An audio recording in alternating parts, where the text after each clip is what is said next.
Oh, he's fancy boy now. fuck yeah. Well, hello, Mr. Fancy Pants. The new Ash show is hysterical. How much Yeah, it were is. those on Wish, bro? It was $1.86, $6 shipping, but I had 600 points from the 2 vibrators. I got Missy, and I'd like to think he's joking, but he's probably not. No, he's not. One red and one blue for the dark side and the light side of the Force. always blue. I don't know why. I would never buy a dildo off Wish. She likes that. She likes that smart dick. saving You would money. never buy a dildo off Wish. I buy a lot. I would buy a dildo off Wish too, man. Who hasn't bought a dildo? But you don't buy it off Wish. Yeah. Well, where do I've you never go? bought a dildo, Phoenix. Dude, Phoenix bought a dildo for the specific purpose of pulling a dent. She wanted a dent out of her car, so she went and bought a dildo. I used it to pull the dent out of the car. It's one of those that like suction cups to the ground. That's some strong suction, dude. No.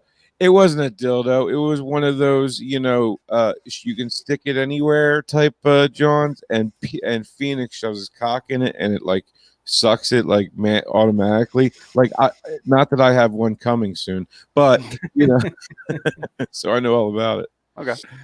Man, this wholesome content. Let me tell you. Anyway, welcome to the live show, people.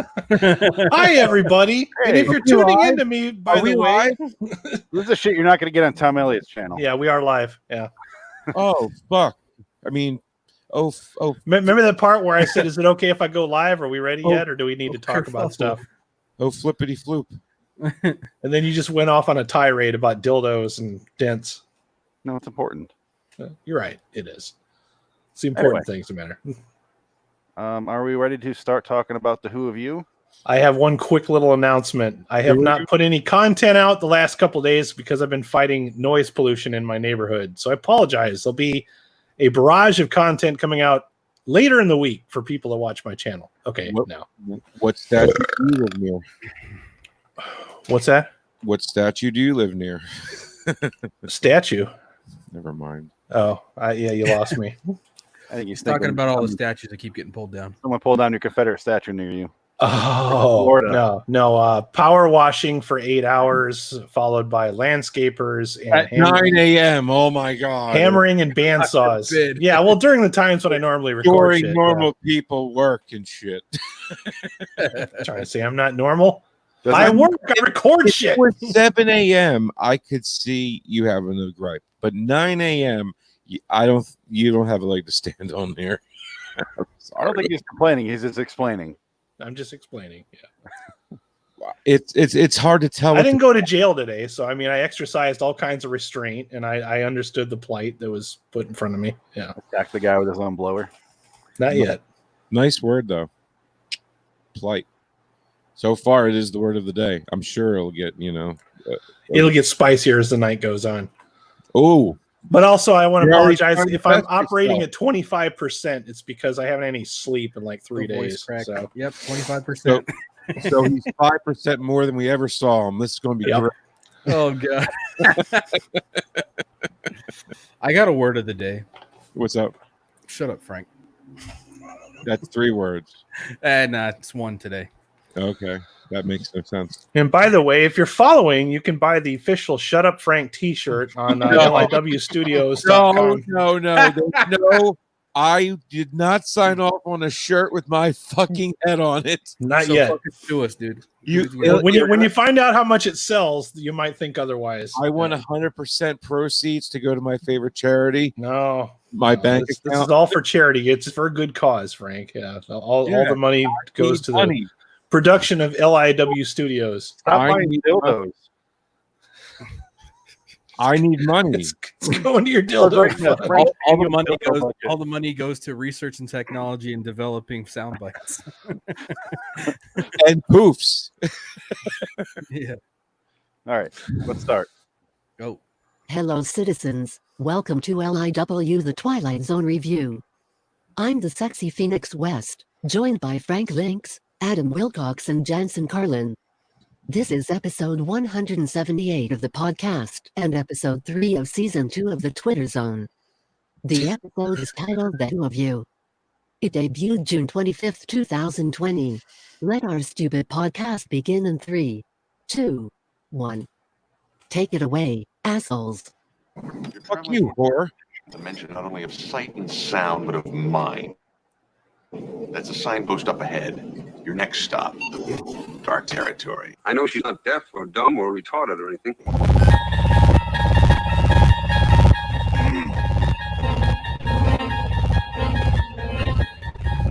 Bordering in Wonderland, the Twilight Zone review.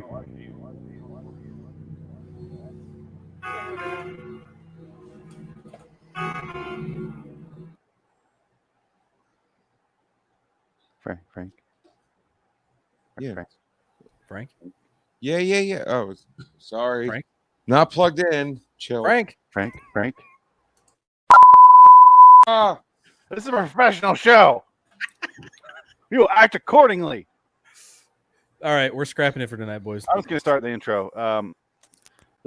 As the robot announced, the who of you. sorry. I forgot to plug it in. Down, everybody down. All right. Okay, stay calm. We'll all go home tonight. Let everybody calm down. Okay. All right. That's right. Give me the bat. Give me the bat.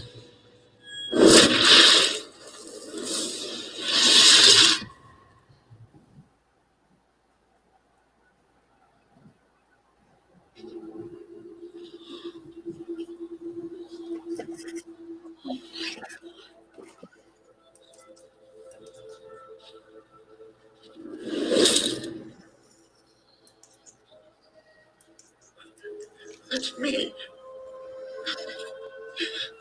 That's me.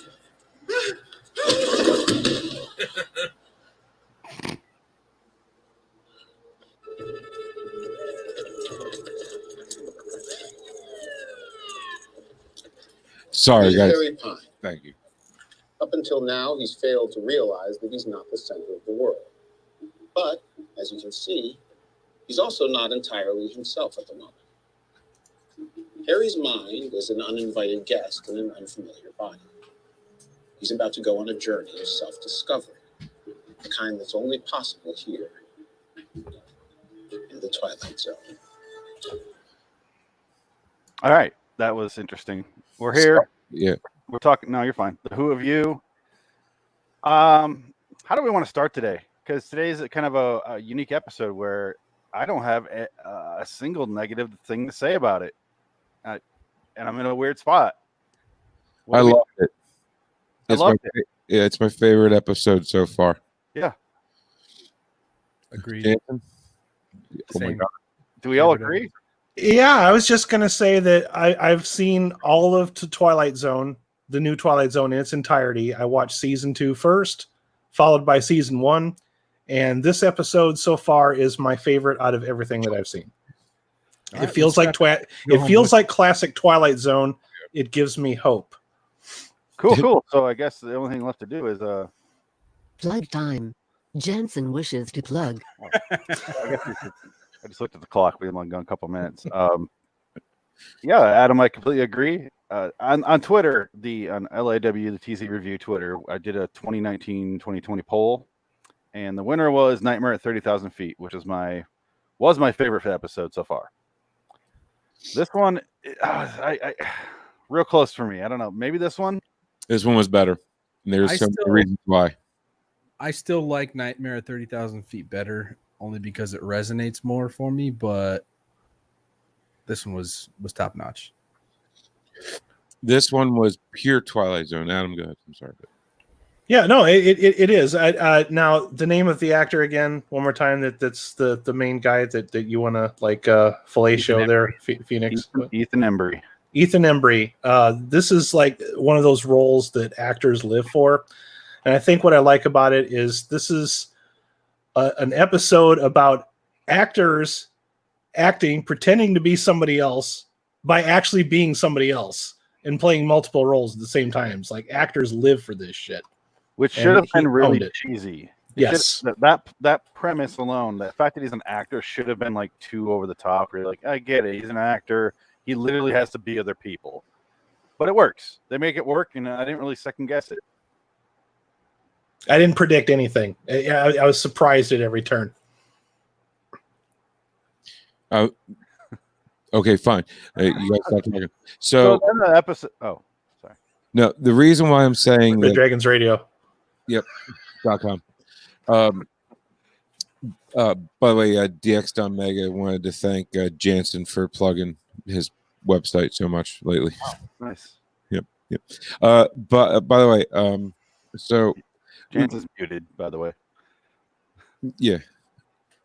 Hi, I'm here.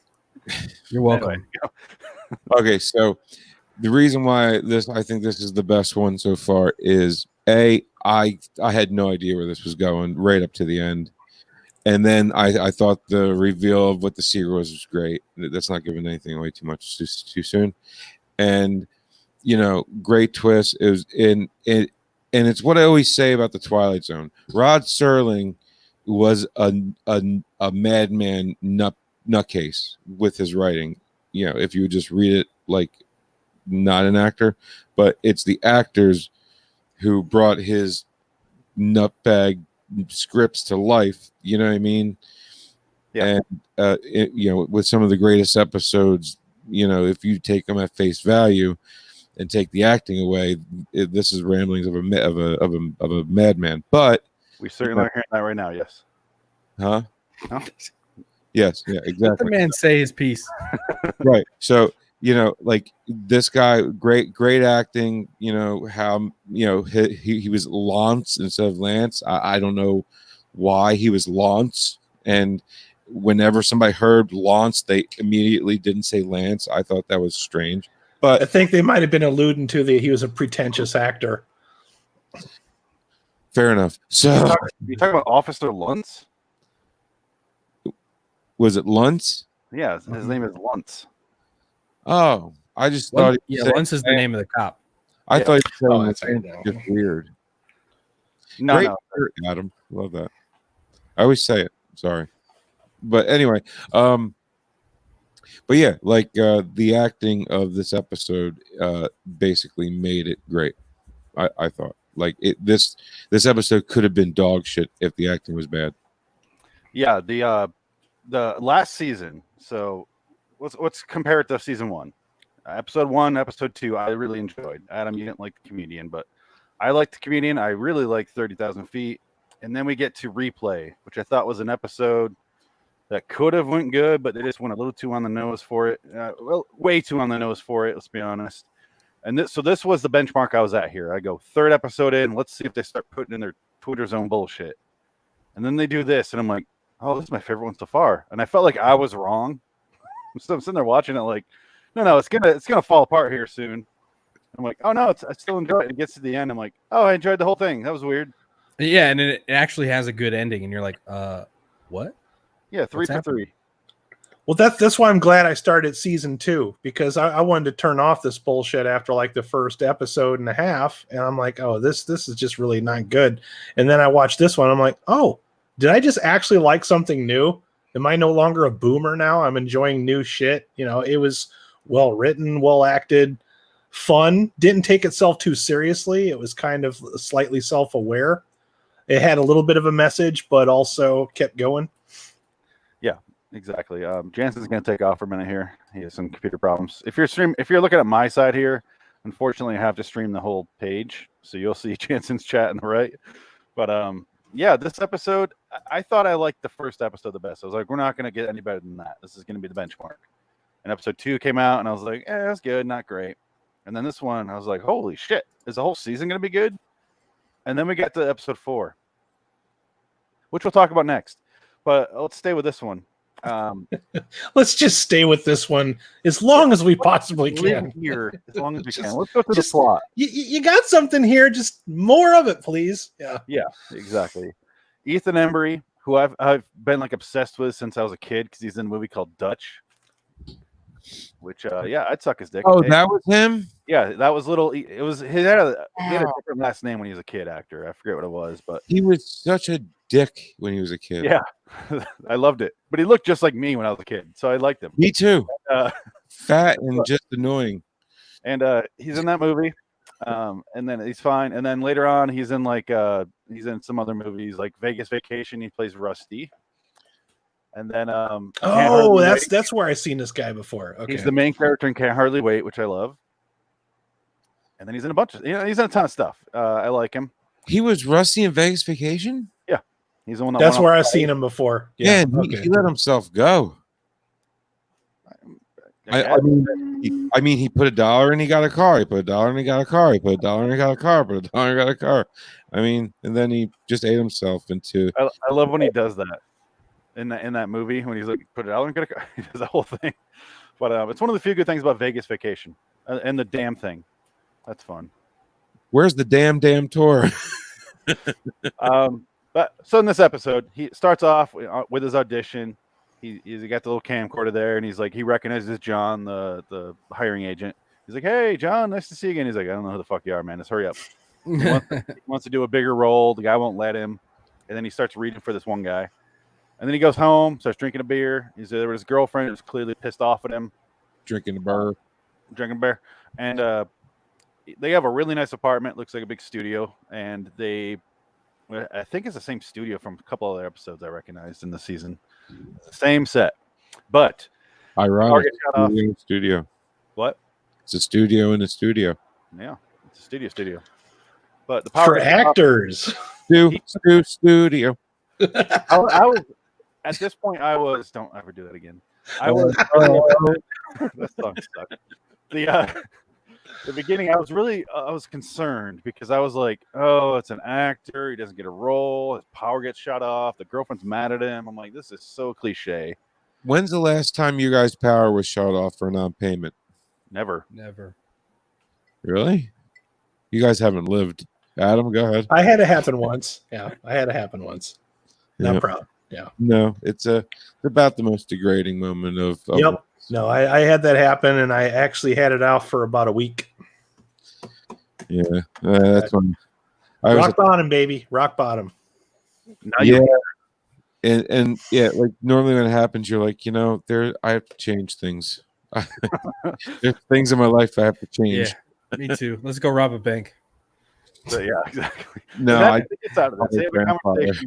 They have a conversation with his girlfriend, and she's like, "I'm not mad. I just want you to stop, actually communicate with me." And he's like, "This is about money, isn't it?" And she's like, "No, it's about communication, and you're jealous of my success or something like that." Which, if she's so successful, why isn't the power paid? I have no idea. But I thought the same thing. And isn't she get some from? Never mind. No, yeah, come on, Frank. I know. Maybe he's tricking her out. I would. Yeah, it's fair. I mean, when I saw her, that was my first thought when I saw her. If I was with that chick, I would definitely be pimping her on the corner. Her name is Carmel Amit, or Meat, however you pronounce that last name. But her first name is Carmel. I would give her the meat. Oh, God damn, you're fucking funny, Frank. Meat Carmel? What? I earned that. Anyway, I won't play the clip, but we all know what I'm going to play. So he decides he's going to go rob a bank, and he does so by going, I'm going to show my whole fucking face walking into this place and look at the security guard, the cop, or whatever the hell he is, and just go, "Hey, what's up?" Anyway, I have the clip. Give me all your money. He's a fucking idiot. I like how before he goes into the bank, this is when I started really getting into it. He's like, "I went to Juilliard. I can handle this. I went to Juilliard. I can rob a bank." Yeah, and I was just like, what does going to the mini putt have anything to do with that? Right? Frank, do you know what Juilliard is? Shut up, Frank. Yeah, there's a Juilliard driving range down the street. So if you live in the South Jersey area, you got Frank's joke. I made it up.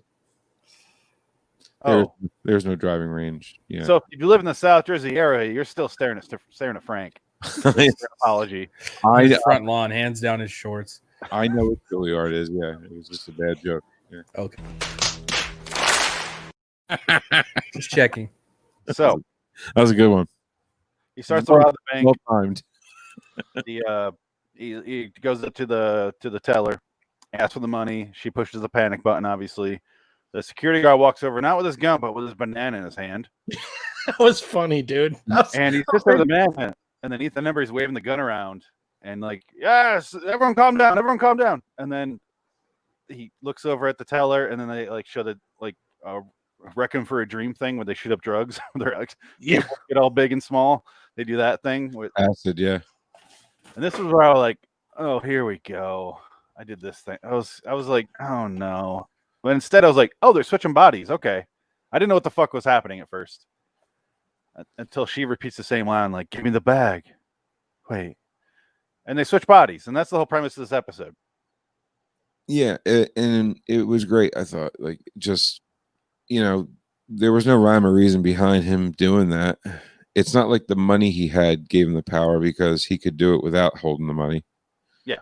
So, I didn't need a reason for him to be able to do it. It didn't matter. It's the Twilight Zone. It's like in the moment of his highest desperation, he developed a mutant power that just happened to happen at the right time, at the right moment in the Twilight Zone. I mean, yeah, exactly. There's so many episodes of Twilight Zone where shit happens. It's crazy. It's over the top, and you never know why. Like Nervous Man in a $4 room. He gets at his lowest point, suddenly starts seeing himself in the mirror talking to himself. It doesn't matter why. It matters that it's happening. And so I was like, oh, shit, this is happening. Okay. Immediately, I was like, when they showed the body switch and she's in his body, and I was like, so if he does it again, is it just a big fuck around where everyone's in the wrong body? But that's what I thought too. Yeah. Like, I was trying to follow the logic, and I'm like, the continuity is slightly askew here, because if every time he, it's weird who goes back into whose body when he does it, but then they switch, like, and the kid, it's just like, I don't know, but I thought it was continuity's fine. It's just the continuity is solved when they explain it, right? Because I mean, it's just anytime he switches bodies, that person goes to his body. Correct. Switches to another one, that person goes back to their own body. They reveal that slightly later. Yeah, right. It was a bit like I watched it 3 times, so by the third time I was like, okay, but like the first time I was a little bit like, wait a minute, didn't he? But the second time when I watched, I'm like, oh, okay. Were you stoned the first 2 times? No, I haven't been stoned in a few weeks. Okay. I thought they did a pretty good job. Frank's last 4 brain cells.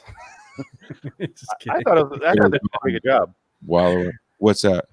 With the second, so in the confusion, the teller, who's actually Ethan Embry's character, Harry, he goes to the back. She gets in an argument with a coworker when she realizes she's taking the money. A cop walks in. It's Officer Luntz. And then they do another switch where she trades places with the cop. And so then they trade, and they're just like back and forth. And so Harry is now in the cop's body. The teller is now back in her own body. The cop is now in Harry's body. And then I was like, okay, so they just go back in the original body once Harry, the new person, goes to Harry's body, and then it kicks out whoever was in there, goes back to their body. I got it right away. But then the cop just takes them up. It made for some great dialogue because the conversation will switch depending on whoever the hell he's moved into recently. Did anybody figure out what the secret was when Officer Lance or Lance yeah, Officer Lance Lance Link secret chimp. Sorry. No, go on.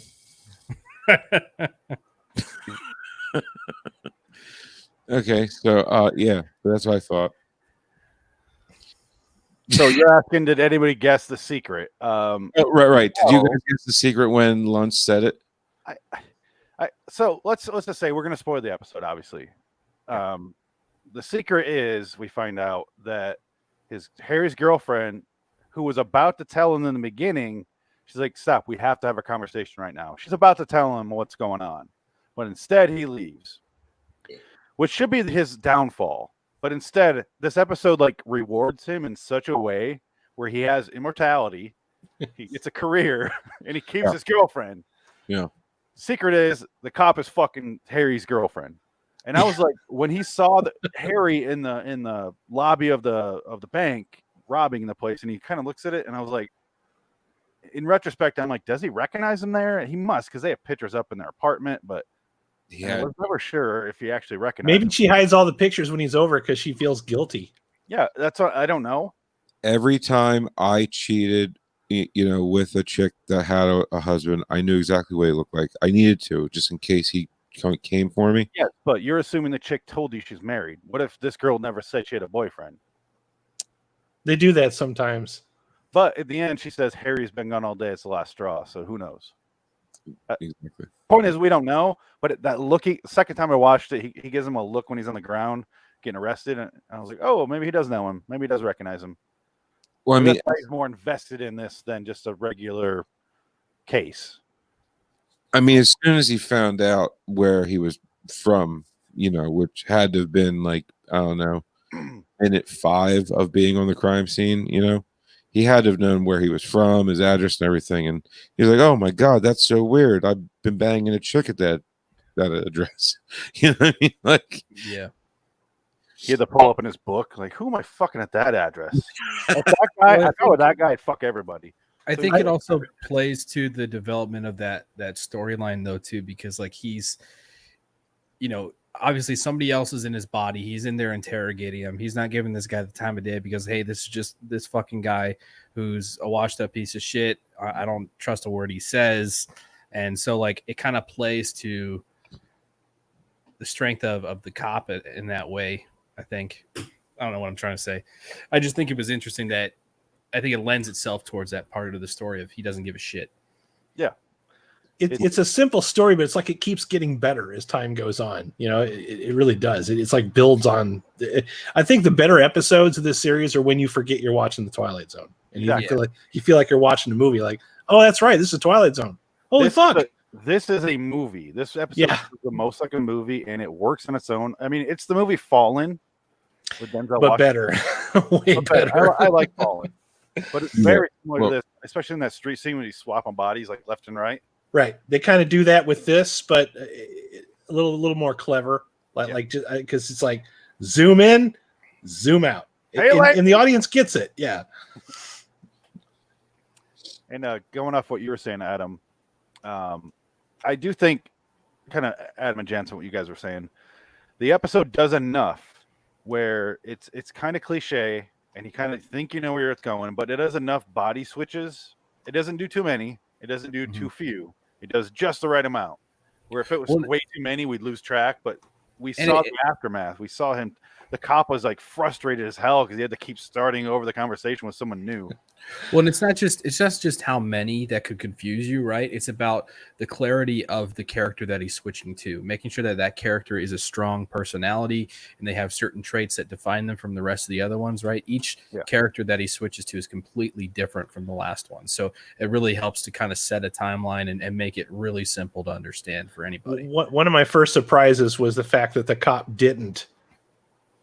Yeah, the cop believed him. Like most of the time in these episodes, the cop's like, "Are you crazy? I throw you in the drunk tank. I will."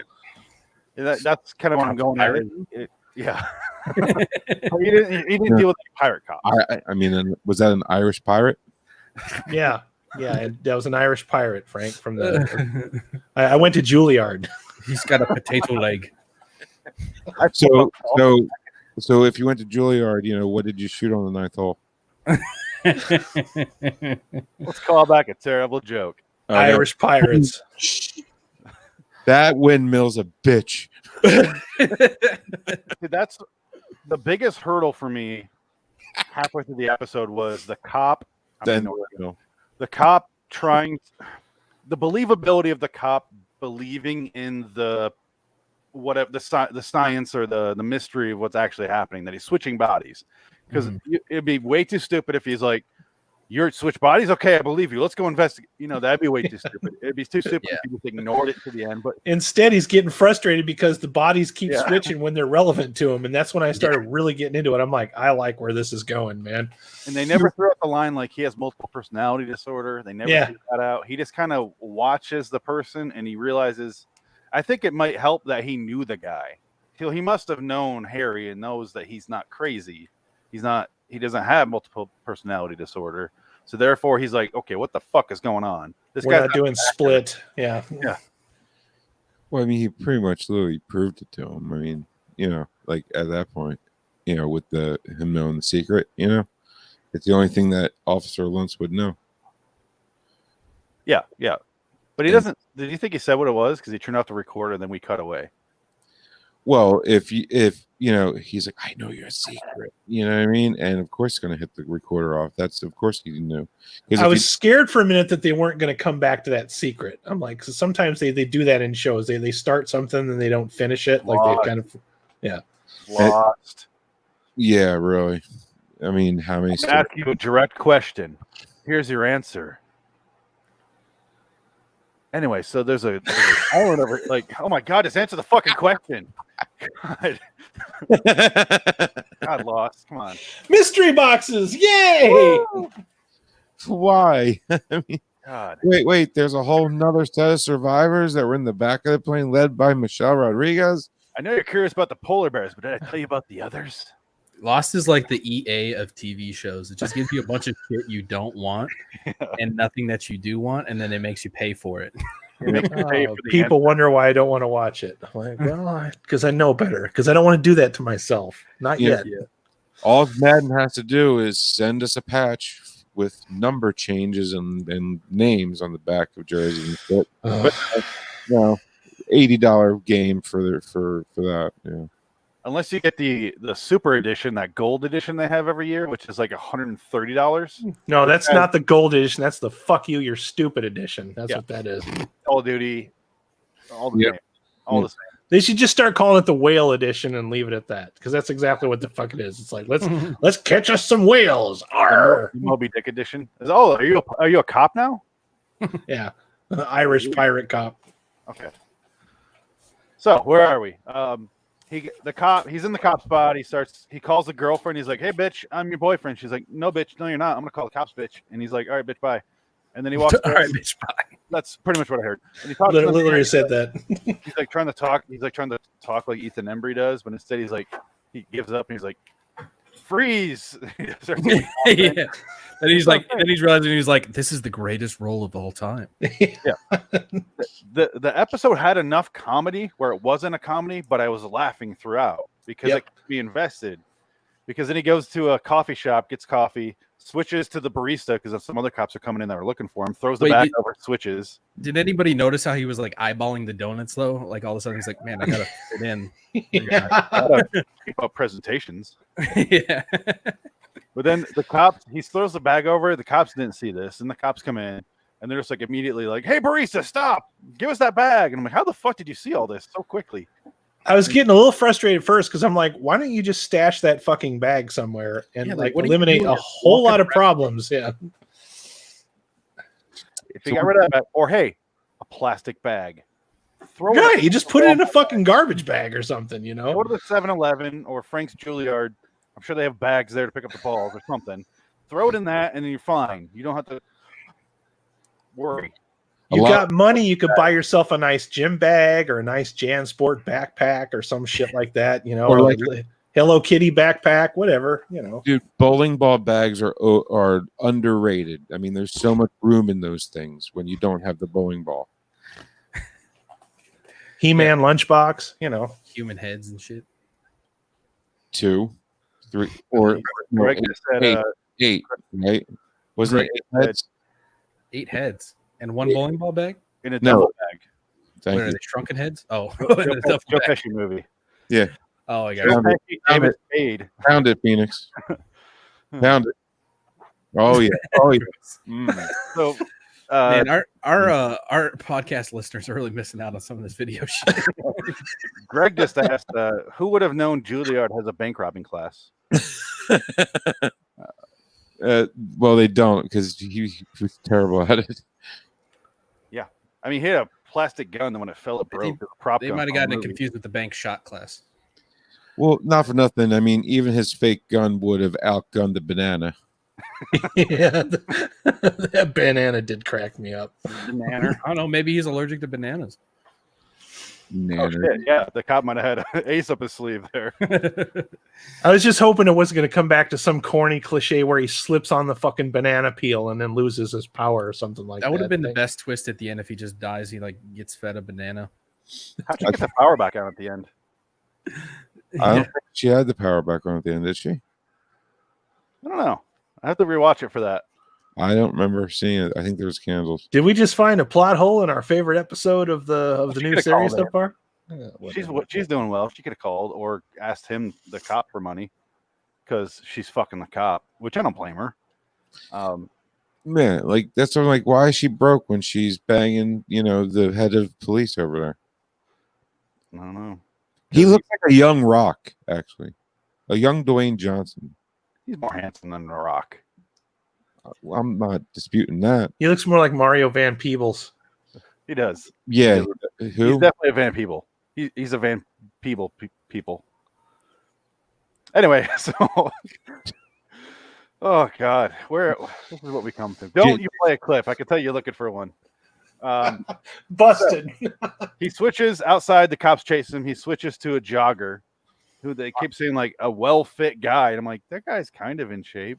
Yeah, he's average. Yeah. Then he runs away with the money. He goes into. I was looking forward to because I knew Billy Porter's in this episode. He's from American Horror Story, but he goes into Billy Porter's like curio shop or something called "Find Out Who You Really Are" psychic shop. He goes in there. And Keith, can I play Keith? I gotta play Keith. Yes. Keith was probably great. Yeah. Sorry. Yeah. Okay. What? Oh no, that's Lance saying about he's got a secret. Lunt. Whatever. Really got to label these things. Yeah, I know. No, you can just. He's gonna. Does it look like he's cuddling his microphone right now? It looks like he's frozen. There he is. He's rubbing that Stroke it to the left cheek. Stroke it to the right. I guess I don't. Take it to the limit. You want to find out? Are you a psychic? I'm cute. Harry. Welcome, Harry.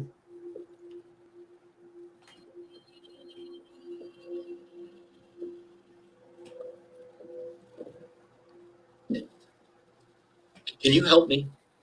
Oh, I most certainly can. Do we have psychic client confidentiality? You ain't my client. Yes. Brown chicken. Wow. Secrets are safe with me. I'm gonna get a drink. I robbed a bank this morning. Oh, really? I edited it. Why? Too late. Money? It was a good, What do you mean? Great scene. I don't know. Honestly, I think my girlfriend is going to leave me. She may be cheating on me. My career is, hell, it's a dumpster fire. And I can't afford our apartment. Did she say she was going to leave you over money? She said it isn't about money. But you robbed a bank.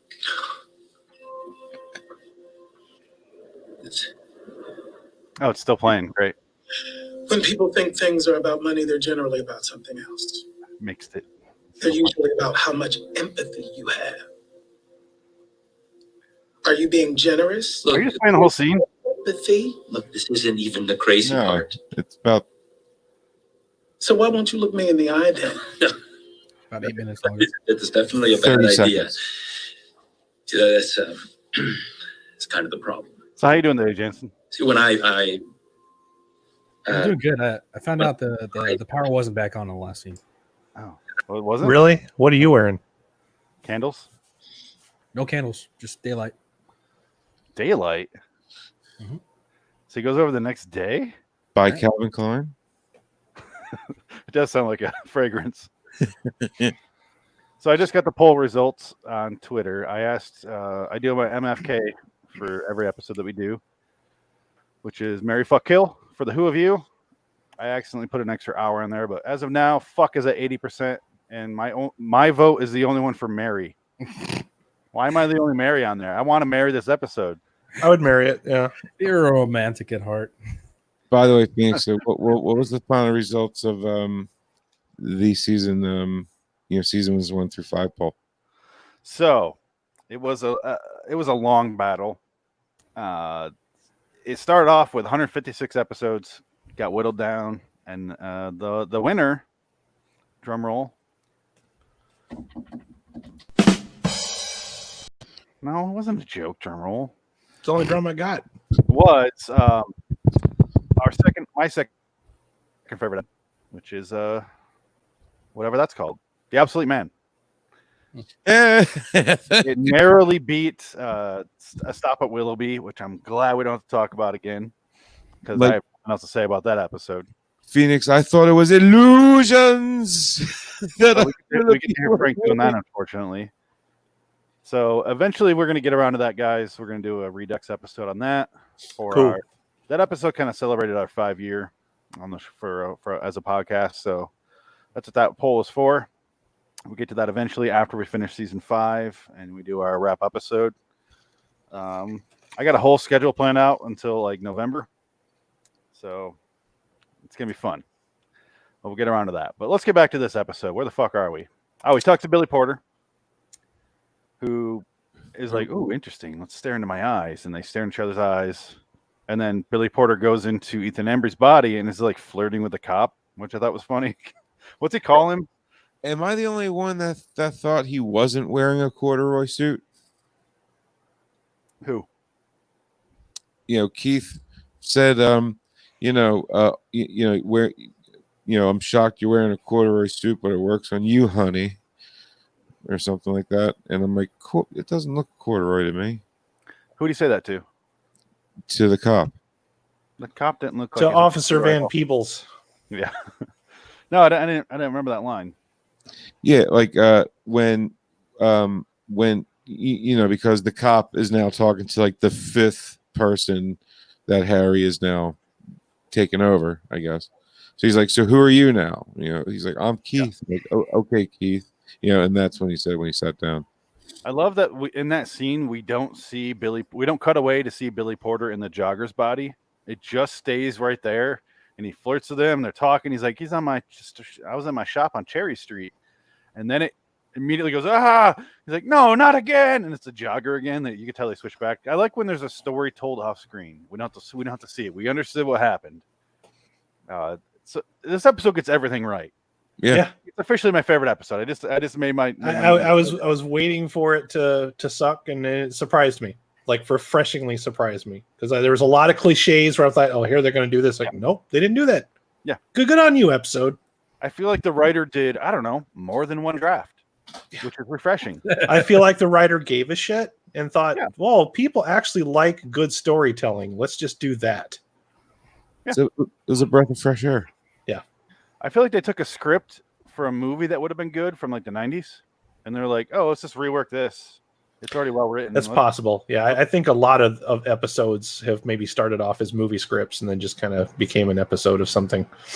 And if that's not the case, even better. Like, holy shit, someone on the staff wrote this episode, and they got it down. They nailed it, and everything looks good. It doesn't look like the other episodes, which is another plus. Every single episode of both season 1 and season 2. Yeah, dude. Yeah. Fucking same. They all have the close to the character's face. Like the beginning of Meet in the Middle, it's like, I'm like, get the fuck back. That I just graduated from film school look. Oh, look at me. I'm being edgy. Wow. I mentioned this last week. Everything looks like silver and that cobalt, like blue.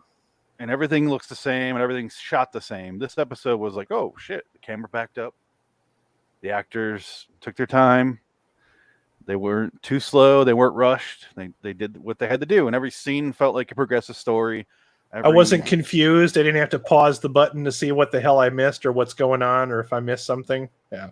It wasn't the episode called 8, which I almost dry I was laughing so hard afterward. Oh, God. That's going to be an interesting podcast. Oh, boy. I laughed so hard I couldn't breathe. Yeah, dude. It's I'm thinking, who's responsible? I want to hire you to embarrass yourself again in front of a public audience.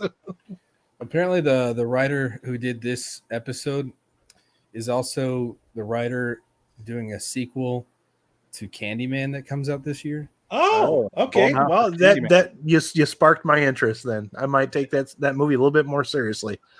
Well, it depends. If you have a story to tell. Yeah.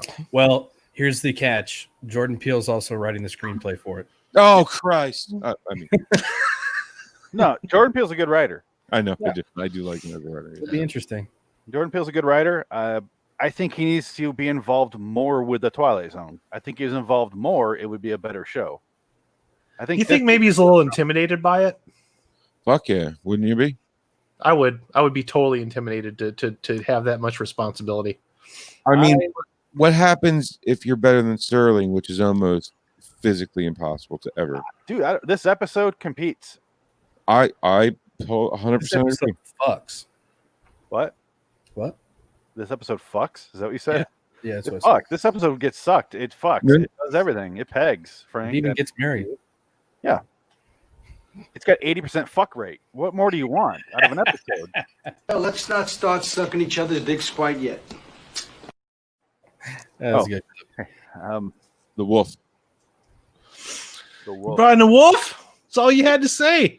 Please just call me Bruce Thank you for not dropping the M-bomb there. Not happening. or Winston. I'm sorry, Winston.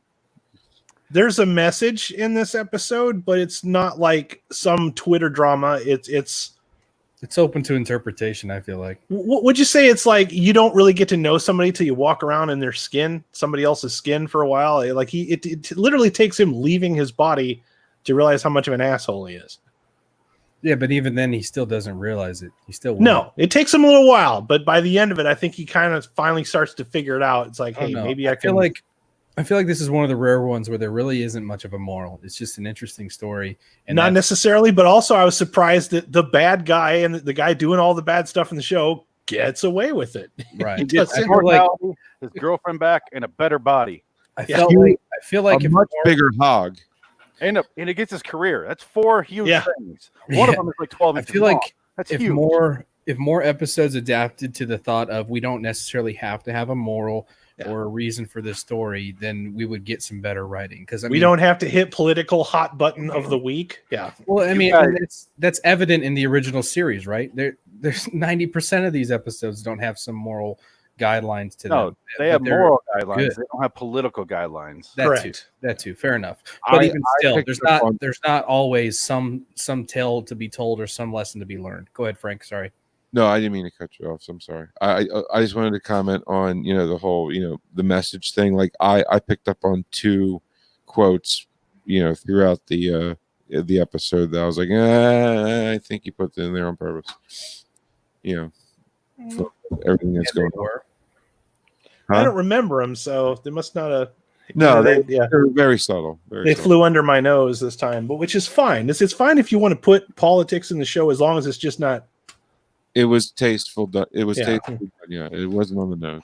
Beating you over the head with it. We had a whole episode last year about on our 2019 wrap up for season 1, where I said, and everyone thinks that the original series.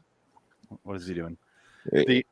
Couldn't find my phone, so the original series is a morality play. Yeah. He would hide political stuff in there every once in a while. It wasn't overbearing. It was an episode and a little message contained in it. 2019 one was a message with a little story wrapped up in it. Yeah. And I did an enough to image. hang it on. Yeah. And it's completely opposite. But this season, I don't think, Frank, the last episode of last season, Blurry Man, is the reason that we're here now. I think they just read all the. I said in our 2019 wrap up, they have to be looking at the IMDb ratings and the comments and going, "Oh fuck," and let's correct the ship course, and they did. I have another theory. What if these episodes were written and then somebody at the studio said, "Oh no, we have to be more socially progressive. We have to hit more hot buttons," and they put those stories aside and then started doing the ones that we got in season 1 instead. So they make sure they let the audience know that we have an agenda to achieve. I don't think so. No. Okay. Look at Picard, same studio. Ugh. That has a horrible message of be a racist. Yeah. It really does. Yeah. And How so? it tells you flat out robots, machines are the enemy. And then you think it's going to be like they have to overcome and they have to work with them. But no, it's just like, fuck those robots. All our characters are super racist against robots, and they never correct that. So it's just like, it's so weird. And they're also racist. But their thought process is probably, well, robots don't have souls. Who gives a fuck about a robot? That's not what Star Trek's about. I know. I'm not saying Star Trek. I'm saying the writer. Yeah. I'm just saying the moralities are all fucked. I don't think the show and the producers are getting involved in that way. I think it's just the people who are actually making the show, like the writers. Jordan Peele was saying, we got to do this because we're in the current climate. Blah blah blah blah blah. If we don't do this, people are going to say we're not paying attention to the world and blah blah blah. And they put way too much leverage into that. Yeah, it took over the show, which now we're seeing. They kind of said, all right, let's push that aside. We did that. It didn't work. Somehow we got a season 2. Let's go ahead and actually write sci-fi stories. They said it's our duty to socially reprogram these people. Is it working? I don't watch Star Trek. I don't know. No, it sure as fuck isn't. We're talking about it Twilight. was in China. Oh, now we're talking about Twilight Zone? Yeah. Oh, okay. Sorry.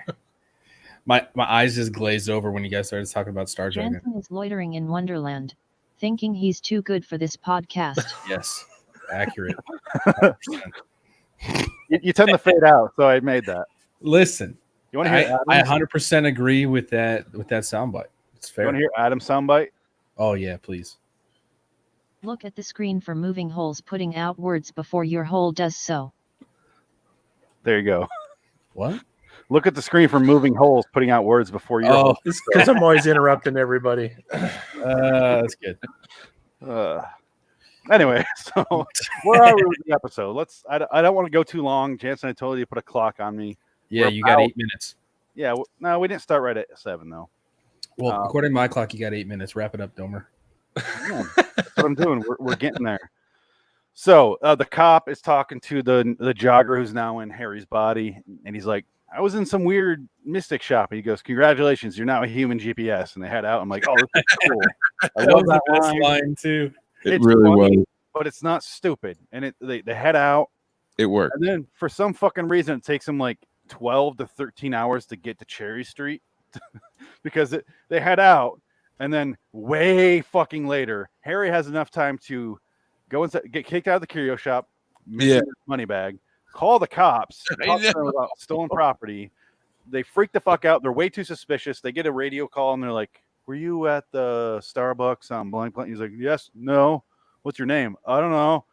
He has time to switch bodies with Sex Pistols guy, the girl across the street, the old man across the street, because he happened to look up and see a blue teddy bear in a window through the skylight in the curio shop or the mystic shop, whatever the fuck you call that.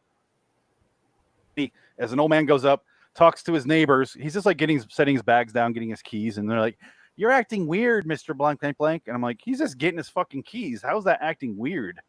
Does that guy come in, like, do a whole fucking Nazi salute, and he just didn't do it this time? What is this guy up to? That acting normal is his suspicious behavior. I mean, he didn't touch the boy when he saw him, I guess. I don't know. You didn't follow my son. Are you okay? Typical nosy neighbors. You're not acting very NAMBLA today. Yeah. He talks to the mom. He tries to trade bodies with the mom because he sees the blue teddy bear in the kid's hand. He tries to do it, but she has glasses, and they do a cool shot where you see the lens flare going off. Yeah, I thought that was pretty interesting. You can't. That's all you needed. This episode does everything right. And I saw that, and I go, oh, he can't do it because of the glasses. So he looks at the kid, and he trades with the kid. And it worked. And he goes upstairs, and he hears 2 seconds of his nighttime story, and he's like, shut the fuck up, Mom. I'm going to go to sleep. She's like, you all right? He's like, I want to jerk off and go to sleep. What the fuck is the problem? No, go ahead. I still don't understand how the kid repelled in through the skylight into the room. That's what we're getting to. It's funny how he did it, though. He goes to sleep with, like, how do you sleep with, like, random fucking lights going around your bedroom? I would be like, oh, God, I feel like I'm getting abducted. This bedroom needs a seizure. Not by the neighbor, by the aliens. It's just one light with the thing. No, it is spinning constantly across his bed. Okay. I'm a light fucking sleeper. Frank, do you have a light like that? No. Do you have stars in your ceiling? Glow in the dark stars? Do you have a lava lamp? I would, but Missy wouldn't let me put them up. Because she doesn't want to fuck a 6-year-old? Well, I have planets too. Of course you do. That's why I asked. I didn't ask Jansen or Adam. Listen, when I moved into this house, every room in the entire house was covered in glow in the dark sticker stars, and I had really? every single fucking room. Holy shit! Yes. Did a bunch of 6-year-olds on top of each other in a trench coat own that house? What the fuck happened? Yes. You have the address of this house? Listen, it's probably Frank's house.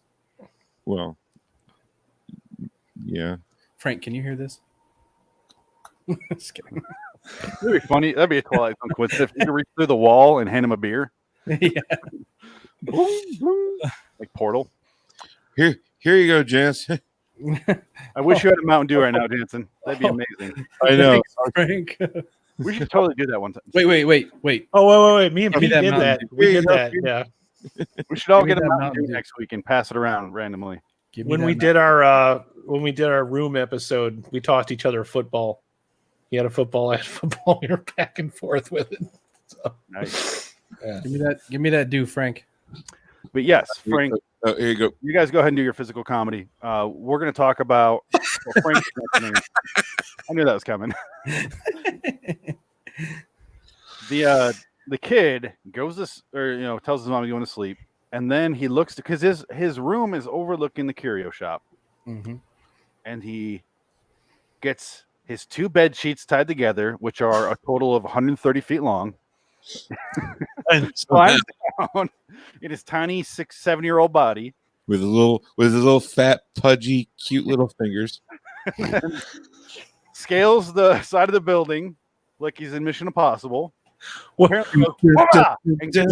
it any less believable when they lowered Indiana Jones into the Well of Souls with Nazi flags? They used to bring him out. Wait, yeah, that's how they brought him out of the Well of Souls because he lost the rope. So it's like they had all these Nazi flags tied together. I had to save him somehow. Yeah, but so not only did he have to go from the building down to the curio shop roof, which had a big skylight, but then he had to be like, "Hoo-yah!" and then whip it off his bedroom window and then take it back over there, go from the window, the skylight down to the shop. They don't show any of this. They just show like a little kid in pajamas. This little Doogie Howser MacGyver Mission Impossible. Hey, Jansen, these things are totally possible if you have your Spider-Man pajamas on. He might have. Or your crazy hat. One of the two. It would have been funnier if he just went out the window and then just fell to his death. Yeah, I would have laughed Jordan harder. Peele comes over and his ass down there. The tale of today. I don't know, man. And I mean, the whole knot where it'll hold all your body weight and everything. All you gotta do is, and it goes. like I would love to tie a knot like that. That'd be so badass. I wouldn't trust. I think it would have been funnier if they like kind of put it in there, like, oh well, kids are resilient. He should just jump off and fall into the glass and be fine. And goes off crash test dummy. Yeah, and like right before he hits the ground and goes splat, he looks at the detective. Hey, that's me. Yeah, just splat. No, both of them, Ethan Embry as the kid, and then the kid as Ethan Embry are like, hey. Did you laugh as hard as I did when Ethan Embry started squealing like a kid that was just freaking out by being in a man's body in the car? He's like, ah! I laughed so hard because the cop starts going, ah! All right, I'll buy you some ice cream. You like ice cream? Yeah, me too. It reminded me of Raising Arizona when John Goodman and William Forsythe are in there yelling about the God, that movie's fucking funny.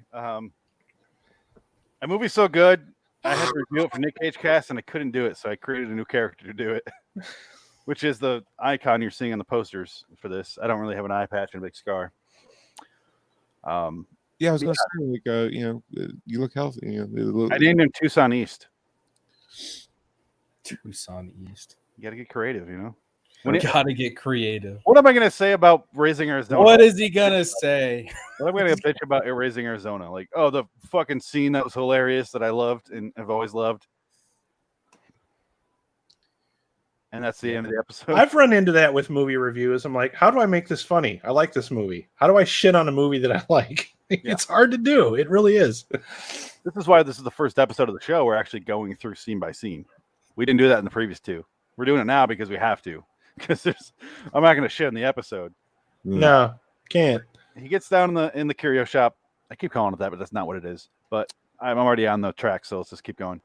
Gets down there. The cop suddenly appeared after his 15-hour pilgrimage from the fucking cop shop down to this shop. And he's like, has a flashlight, and he's with Ethan Embry, who's now a 7-year-old. And he's like, hey, come on, do the right thing. Get inside that kid. Get inside that kid like me. He's like, I'm not my next door neighbor. And then he's like, do the right thing. Switch bodies. Give this kid his life back. Go to 5 years max. That's all you'll do. Yeah. What he's really saying is, I'll put you away forever so I can have a piece 5 of years max for fucking body snatching. No, just bank robbery. Attempted bank robbery without a weapon. Whatever will stick to get him out of Out of the house, so he can go balls deep in his girl. I like to see the judge read that off. Like, you're sentenced to a maximum of however long it takes for that cop to impregnate your girlfriend and get married, and then you're free because you're not going to compete with him. And that's his sentence. Do you think she was high? Like what would she be on the Clydesdale scale? 3. Yeah, I would say 3. Yeah, she looked like that one woman who got caught for not being black. You know what I'm talking about? Yeah, you're talking about the like NCAA. The NCAA. You know what I'm trying to say? Yeah. She got caught for pretending to be black. She looked like her. NAACP. Sorry, I'm at 25% today. That's right. At this point, it was very predictable what was going to happen. I was like, he's going to trade into the cop because look at that fucking guy. And he's like, looks at the kid and he looks back at the cop and then he goes into his body. And then they have like a whole standoff where the cop has the gun. He's like, you're going to serve my 5 years, bitch. And he's like, no, bitch, no, I'm not, bitch. And then he pulls the gun away from him. And then so Ethan Embry has the gun pointing the gun at the cop. So then the other cops burst in and then we cut outside and we just see dead. And apparently that didn't trade back. He just stuck in his body. So the cop died. That's what he gets for fucking that guy's girlfriend. So I don't know. Doesn't pay. Yeah, Crime does pay. Crime does pay. He actually starts getting parts and because then it cuts to he goes over and he's thinking as Ethan Embry as Harry. He goes over to talk to his girlfriend and like my Harry's dead, like the body of Harry. So I have to do it with this body, which thank God I won the fucking body lottery here. I want to fuck that cop. Did I make that clear yet? But he goes into the apartment and she's like, hey, and he's like, hey, and she invites him in immediately. And he's like, okay, and he steps in, and Jansen just looked. Apparently, it's lit by candlelight, which is a good continuation. It's not candlelight; it's daylight. Oh, it's daylight. That's right. You said that. So he waited the next day, I guess. So I guess did he sleep on the fucking? He must have stayed there overnight doing the paperwork, right? Yeah, definitely. Because I mean, anything that happens, you have to do paperwork. Yeah, but what would he do for paperwork? He's not a cop. I mean, fake crossword puzzles. Dude died. Sudoku. Self-explanatory. What happened? Well, I think he quit right there because then he goes and auditions. But he goes to girlfriend's place. He goes inside and she's like, "Stop fucking around," huh? And he's like, "I'm a cop." And then she says, "Stop fucking around." They start making out, and he realizes, "Oh, my girlfriend's cheating on me." But here's where we get tricky because Jordan Peele comes in after his audition, which he fucking nails. He gets that part that Ethan Embry wanted. He nails it. He gets the part, and he's like, "I like to live in their skin, you know, I'm just being me." And I like to live in women's skin too, but that's a different story. But Jordan Peele comes out and he goes, he found another way to get the role he wanted, or some bullshit. I'm sure you have his clip, right, Frank? I sure do. Okay, go ahead and gear that up. The point is, he gets a promotion. He gets the role he wanted. He gets to keep his girlfriend. He gets. I don't know if he got the money. Maybe we don't find out. I don't think he gets the money because I think he realized he doesn't need it. He can start making things work for him. But we don't know. So he does. Who ended up with the money anyway? No, I'll throw it up. I'm pretty And sure then, the Keith psychic has it. ends Yeah. up with the money. Mm-hmm. Yeah. I don't know, maybe. Keith is out of the scam artist tarot card reading business. I like that ending better, where Keith gets the money and he's just like doing whatever the fuck. It could be $8,000. We don't know. He just retires in Boca Raton. You know. Yeah. Enough of your Florida bullshit, Adam. Okay. And he meets a nice Boca Raton is not Florida. Damn it. Boca Raton's Florida. Yes, it is. Is it? Okay. It's a shithole. It doesn't Boca count. Florida. It doesn't You know count. that means the rat's mouth, Florida. That's what that means. Mm-hmm. People go there when they retire. Shithole. Shithole Yeah. state. What, Shithole Florida? You mean? Yeah. Do you have something against Florida, Phoenix? I do. I moved there for a couple months and I fucking hated it. Anyway, Frank. It seems like play a his good outro. amount of time to come up with an opinion. I moved to Miami and it rained. I was there 60 days. It rained like 57. But like probably for only like a half hour every day. No. All time. And I moved there with my skateboard. I was all excited. I'm like, it's all warm. And I'm like, I never get to skateboard because it's constantly wet everywhere. And you know it's Florida. Yeah, Florida sucks. Yeah. You want to play this clip? We stop ragging on Florida. Florida's had enough. I mean, yeah, Play this fucking clip. they got people in the news all the time. Work. It's like you're really inhabiting these characters. Thank you. I like to let the characters live inside my skin. I think of it like slipping on a bathrobe.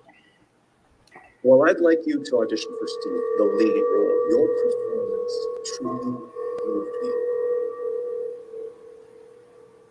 I was just being myself. Harry Pine took a dangerous risk, one that cost him his body and his soul. But, in a way, he caught the big break he was waiting for. For better or worse, he'll have plenty of time to practice his performance. If you're looking for Harry Pine, you'll find him starring in the role of a lifetime on a show that will run forever. Here. In the Twilight Zone. He really does a Rod impression. Mm-hmm. Yeah. I mean, can you imagine him not though? Like, I mean, I think it started off with the cadence of Rod, which is fine. That's what he needs to do. But now it's turned into a full Rod impression. I mean, he's pausing long like Rod would. I mean, the pauses are there. Even the way he looks. I wish he had a vape in. No, remember those candy cigarettes? Remember the candy cigarettes where you would puff and it'd be like, poof. Yeah. That's what he needs. I think him doing it like Rod is good. I think if he did it any other way, it wouldn't. I think that's him giving in the show a little bit of not flair, but like respect, accuracy. He's going for Twilight Zone. He's not homage. Yeah. He kind of has to, but also I wish he would do like in Blurry Man. I really enjoy what they did there with him. I thought that was interesting. I've never seen that before. Rod did that one fucking time on his first on-screen appearance of the show in the last episode of season 1, A World of His Own. He shows up, has fun with it, and he's part of the story. But Blurry Man, he was fully in there and played like a dick version of himself. I don't know. I like that. That shit's fun. And it wasn't very Rod-like, and he did his own thing. I kind of wish he would do more of that, but I'm not going to complain too much. Mm. So let's wrap up, guys. Ratings. Oh, first before we do ratings, Greg did send us a message.Here is it? Oh, Greg. Oh, Muffin. By the way, while he's looking for the Greg message, you can vote for this episode on www.raiderslostflix.com/LIW Studios. There are 2 scales for each episode. You can vote, and we'll rate it online. There you go. Oh, what's this episode at? Let's see where we're at. We are at This is Okay, we got 1 for 8, 1 for 9, and 1 for 10. Interesting. The master spoken. High. Very high. Very So nice. Greg says, episode 3, season 2. Greg, do the season first. It's very confusing for me to look through this. Do the season first, then Stop yelling at our listener, Phoenix. I'm letting him know how to make it easier for us to read. Because that's what he's worried about, is making it easier for you. You fuck. I know, for real. Nobody does see episode first. Quit your bitching, you old man. Like Jesus when you Christ. look at European dates and they have the date and then the month, you're like. Anyway, Listen, this isn't things that'll burn in hell. This is Craig really, Craig really pissed him off, and from now on, and it's all Roman numerals. read that, but just so fucking you wrote, we're just gonna make it fucking wingdings next time. Figure it out. that's how you don't get your shit read. He says bat symbol, fork. That's how I'd read it. So he wrote, this is the best episode in this 2019 reboot so far. This had the vibes of Four of Us Are Dying and Salvador Ross with a detective thriller in it. Everything made sense. And like episode 1, season 2, it kept you wondering what's going to happen. 9 out of 10 or A. I think he means A, and then it says add more of this. But there's a hyphen, so I don't know if that's A or A minus. I think that just means probably A minus. Yeah, and I think it's A and then hyphen also add more. Do more shows like this. 9 out of 10 would not be an A minus, but yeah, I agree, Greg. I was going to bring that up, but you brought it up here, so I thought I'd do it now. It's very Four of Us Are Dying. That's the heavy impression I was getting during the episode. Because in that one, he can trade faces and bodies, and I thought that's where it was going to go. Like, oh, and this has a completely different ending where he gets away with it, and his life is severely better because of the shitty things he's done. Yeah, I did not expect that. I thought he was going to be punished by the end. Yeah, it doesn't all have to be the same fucking style of writing. It doesn't have to be this guy did this bad thing, therefore he deserves this. It doesn't all like sometimes, yeah, that works for certain stories. But this one, I was like, holy shit, he got away with it, and I was waiting for it. It's like, okay, he's going to die in the cop's body. A safe is going to fall on his head or some shit like that, and it didn't happen. Yeah. He walks in front of a bus, like Final Destination bullshit. That was a plane. It was a plane. It was trucks. It was a roller coaster. A shower. He goes on vacation in the exact same plane from Nightmare at 30,000 feet. Fucking crashes on his face. Wouldn't that be cool if you look in the background of 30,000 feet and you see Ethan Embry with that big beard? That'd be a cool little.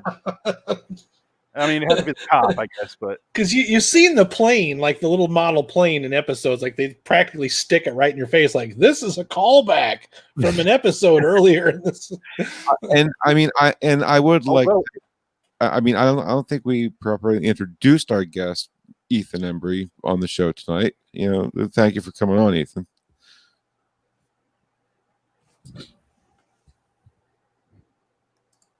Bitch, are you for real? Come on, Jansen looks just like with the beard, He's just got a beard. He's just a guy with a beard. If you could find a scarf, just that'd be great. I just realized that I was soon. You gotta stop muting yourself, man. Listen, dude, I do it because I don't want you to hear the vape. I'm trying to be courteous, but Jesus Christ. Also, I look like him. Also, I'm balding like him. Also, I don't own a scarf because I'm a man. You live in Phoenix. Yeah, that too. Yeah, I was going to say, or it's because you live in the desert, maybe. The only reason I own a scarf in this state is to hang myself with because it's so fucking hot. That would be the only reason. You did move to the bowels of hell. Yes. Yeah. I gave the episode a 9. I was the one that voted 9 in there. What about you guys? I gave it a 10. I feel like this one earned it, and it almost makes you mad because it's like people can write good stuff even today in today's time. So often do they choose not to. Like it's like they sacrifice the writing for the message. You can have both. This is proof. Yep. I wish, because exactly what you just said, Adam, you realize how good they could write. So when you watch episodes like 8, Made me laugh so Patience, fucking hard. patience, Phoenix. We'll get there. It's We'll not get till there. next week. I can't wait. We'll get there. That might almost have to be a whole episode by itself. Yeah, Jansen rating out of 10. I gave it an 8 on there. I was going between 8 and 9. I landed at 8. I think that it had all the right stuff. There was definitely some polish that could have been applied in areas, but I think it was a solid episode. Frank? I definitely gave it a 9.176. Fucking fuck. What? I knew that was going to happen. No, definitely a solid 9. Solid 9. Or an I'm A. debating giving it a 10. I mean, I'm on the fence. I mean, a 10 is a coveted number. I don't think I've ever given anything but a 10 except for Shadow Play. No, I give episodes where I'm like, that was great. TV show episodes are a bit different than movies. Movies, like a 10 has got to be like one of my favorite movies, but episodes of TV show a little bit different. Yeah, they're skewed up a couple stars. Like our next episode. You know, like if season 1 and season 2 were just like this and as good, it probably wouldn't be as high. But because we've been just swimming through so much shit to get here, dry land feels so good right now. Maybe that's why I wasn't as heavily impacted by Nightmare at 30,000 feet, because I saw this first and then saw that. I'm like, well, that's okay, but not nearly as good as this. I want more of this. And there was not hardly any of that in season 1. So season 1 is 4 good episodes. 2 for me. Yeah. Anyway, we'll talk about that later. But. Yeah. I mean, yeah, like I just want to say, like, so far, the episode where I guess was it the first episode? Yeah. Episode 1, episode 1, season 2, and episode 3, season 2. The new one. You see Phoenix, but yeah, so far, like, those 2 have been like very, very Twilight Zone-ish. You know what I mean? Like, it's like, see, I knew he could do it. I hate you.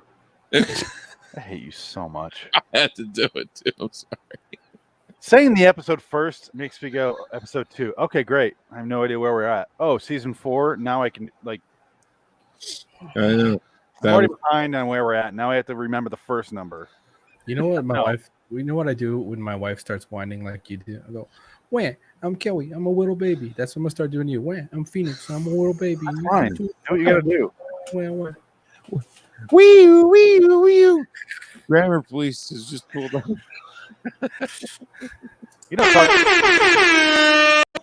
Got him. Is he gonna talk about Grammar Police like his comment on my YouTube page that made no fucking sense and he had no backup for it? I don't remember what I said. Exactly. It was nonsense. What do you mean on your YouTube page? What do you mean? I sent it in the chat earlier. I was like, "What the fuck does this mean?" You're like, "I don't even know." I'm like, "Cool, thanks, man." Anyway. What? Like what I said in the DM, or did I post something on YouTube? I already said it. I didn't know what you're talking about because I wrote a whole long paragraph. Like I wrote a novel, and then you're like, "Yeah," and I don't know what part you're talking about. Anyway, let's not talk about our personal chat anymore. Let's get out of here because unfortunately, next time on the show we have to talk about Ovation. But let's do our plugs first. Let's here we go. Plug time. Jansen wishes to plug, apparently, reddragonsradio.com.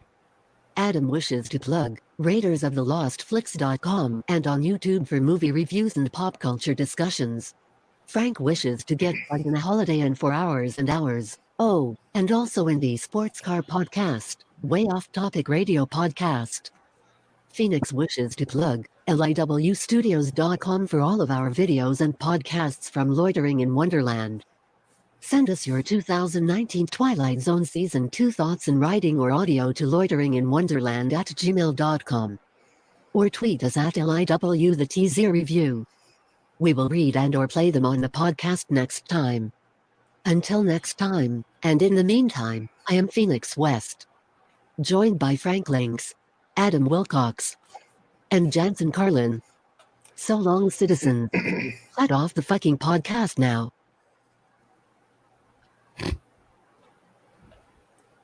All right, we're out. Cool. Break time. 10 minutes.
Who's moving a dead body over there?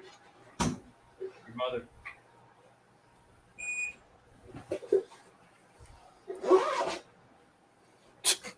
Just heard a zipper. Hello? Guys, this can't be that kind of a podcast. The show's not that sexy.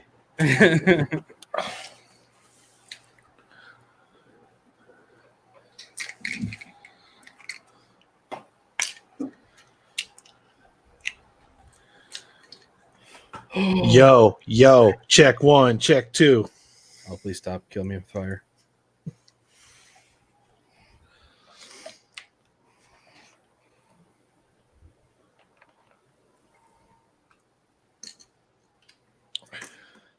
I'm gonna watch that Candyman preview. Don't worry, you got another 12 months for it to come out, probably. I liked the first Candyman. Farewell to the Flesh, not so much. But I always get worried with remakes. Like I want them to be different, but not like insultingly bad, like Chucky or Child's Play.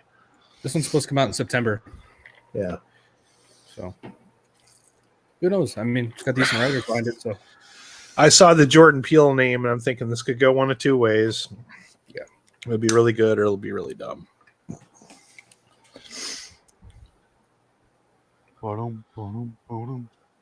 Test. I do agree, though. The guy can write when he wants to.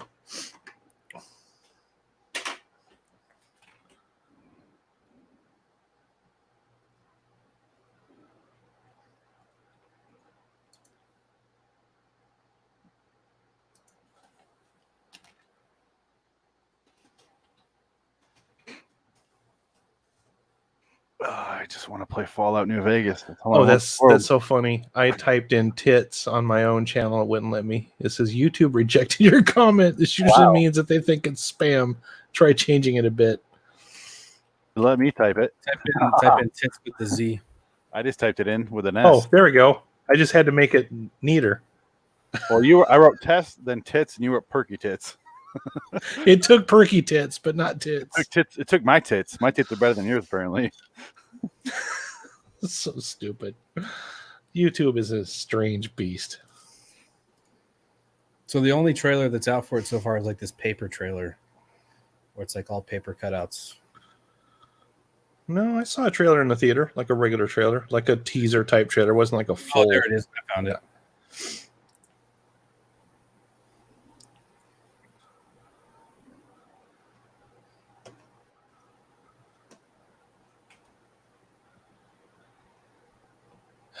I took you guys' advice, and I decided not to watch any more Dexter after season 4.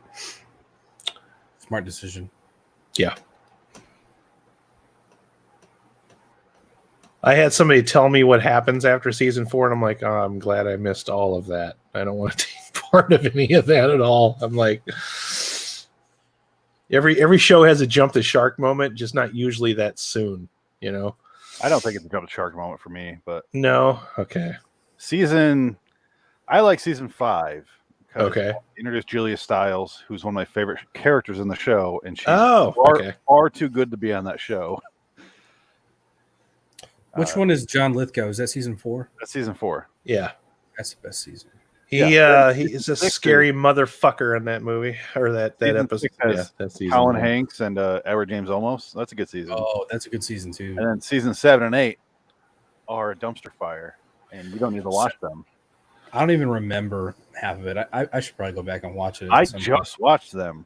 I decided to leave Dexter and move on to watching Psych again, which I always love those. So I just finished season 1 of Psych.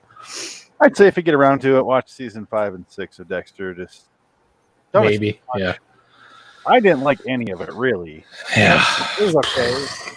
If their name wasn't Dexter, I didn't care about them. That's just it. I felt like the end of season 4 was just too much of a gut punch for me to be willing to fucking go any farther with. So I'm like, nah, I'm out. That's enough. I wanted her dead, so I was fine. She didn't bother me as much as she bothered you, obviously, but he's just so boring. I'm with you on the fling that he had in season 2, though. That girl drove me insane. Like when she first walked on the set, I'm like, you got to be kidding me with this, right? I'm like, she dresses like a street whore, and she's got that really, yeah, I want a golf nut type fucking accent that with her teeth hanging out way too much. You know, I'm like that Cockney fucking British chip on her shoulder. I'm like, you can't be falling for this shit, dude. I'm like, you're smarter than this. Nope, not so much. Nope. That character was awful. Yeah, she's terrible. Any chance they had, they're like, let's show her nude. Yep. Let's just show her nude. Like, okay, I get it. You like taking your clothes off. This is boosting your ratings. Good on you. Well, in one season, you get to see. That was season 4. You saw that one.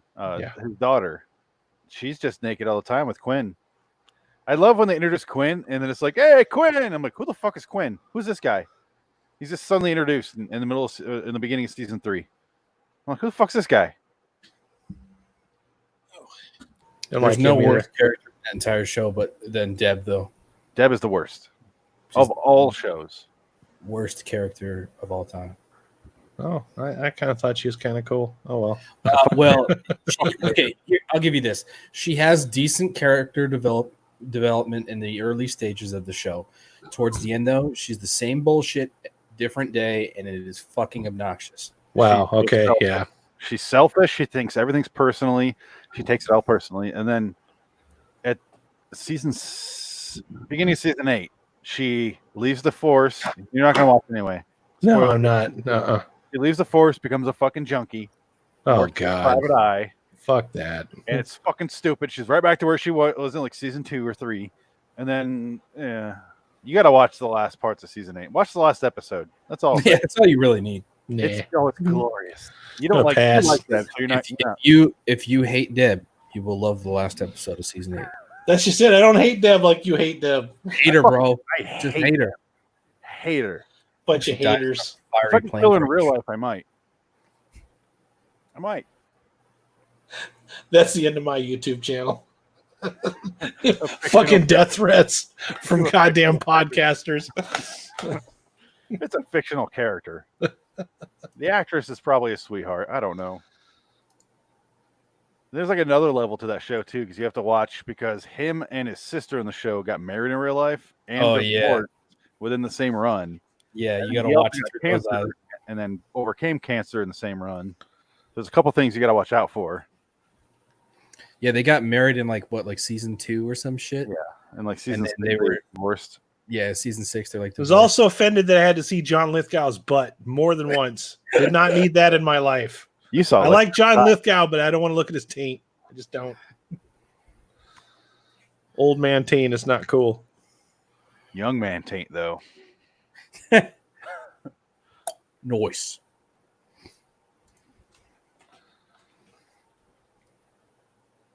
Should we get this show on the road? Yeah, I'm gearing up here.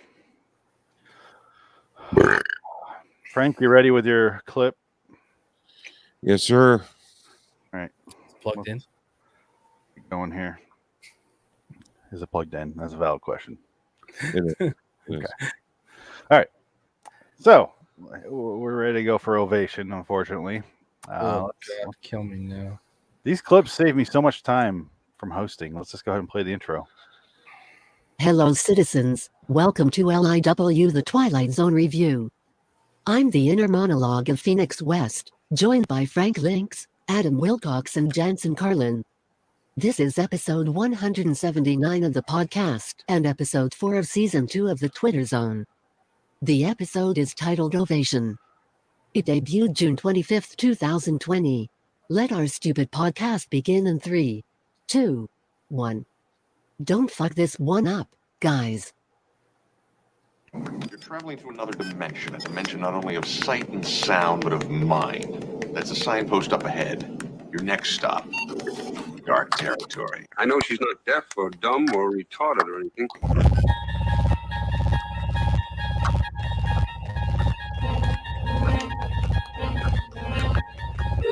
Bordering in Wonderland, the Twilight Zone review.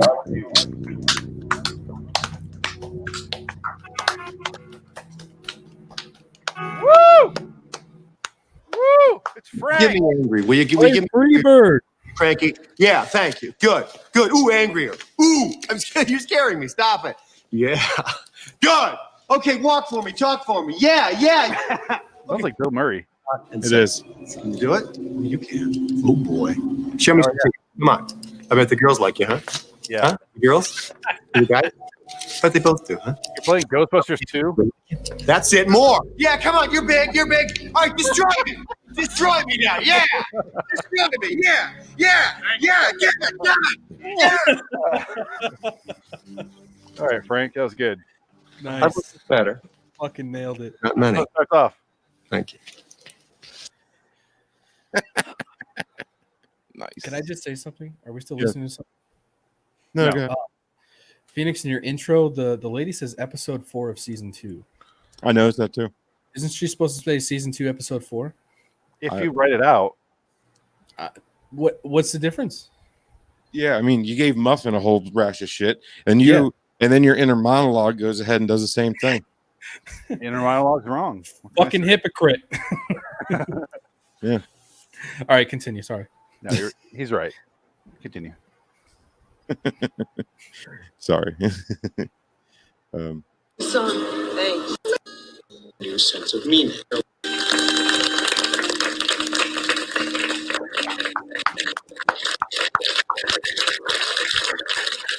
Who's a bad girl? Right. I played 3 chords, sort of. So now you're Green Day? They played 5. He's an American Idiot.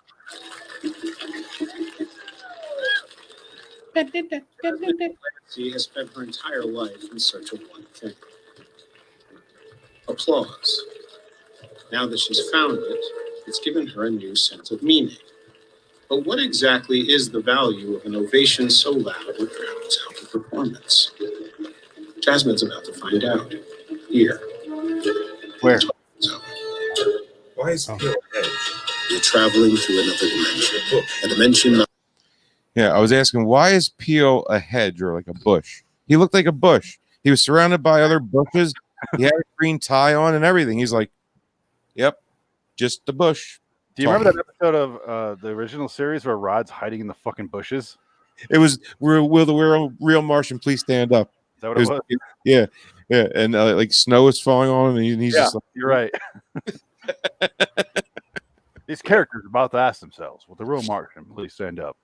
Mm-hmm. In the Twilight Zone. You ever hear about finding a needle in a haystack? Well, this is very similar. We're about to find a Martian in a diner. And I'm like, Rod, I don't think the analogy worked. No. Not even close, buddy. It's a much smaller haystack with only 5 needles. I know. Or 1 needle and 5. What? One needle and 5 strands. Before we get into it about our opinions, I just want to say, It what sucked. a clusterfuck of a nothing burger piece of shit episode was this? I liked it. Shut up, Frank.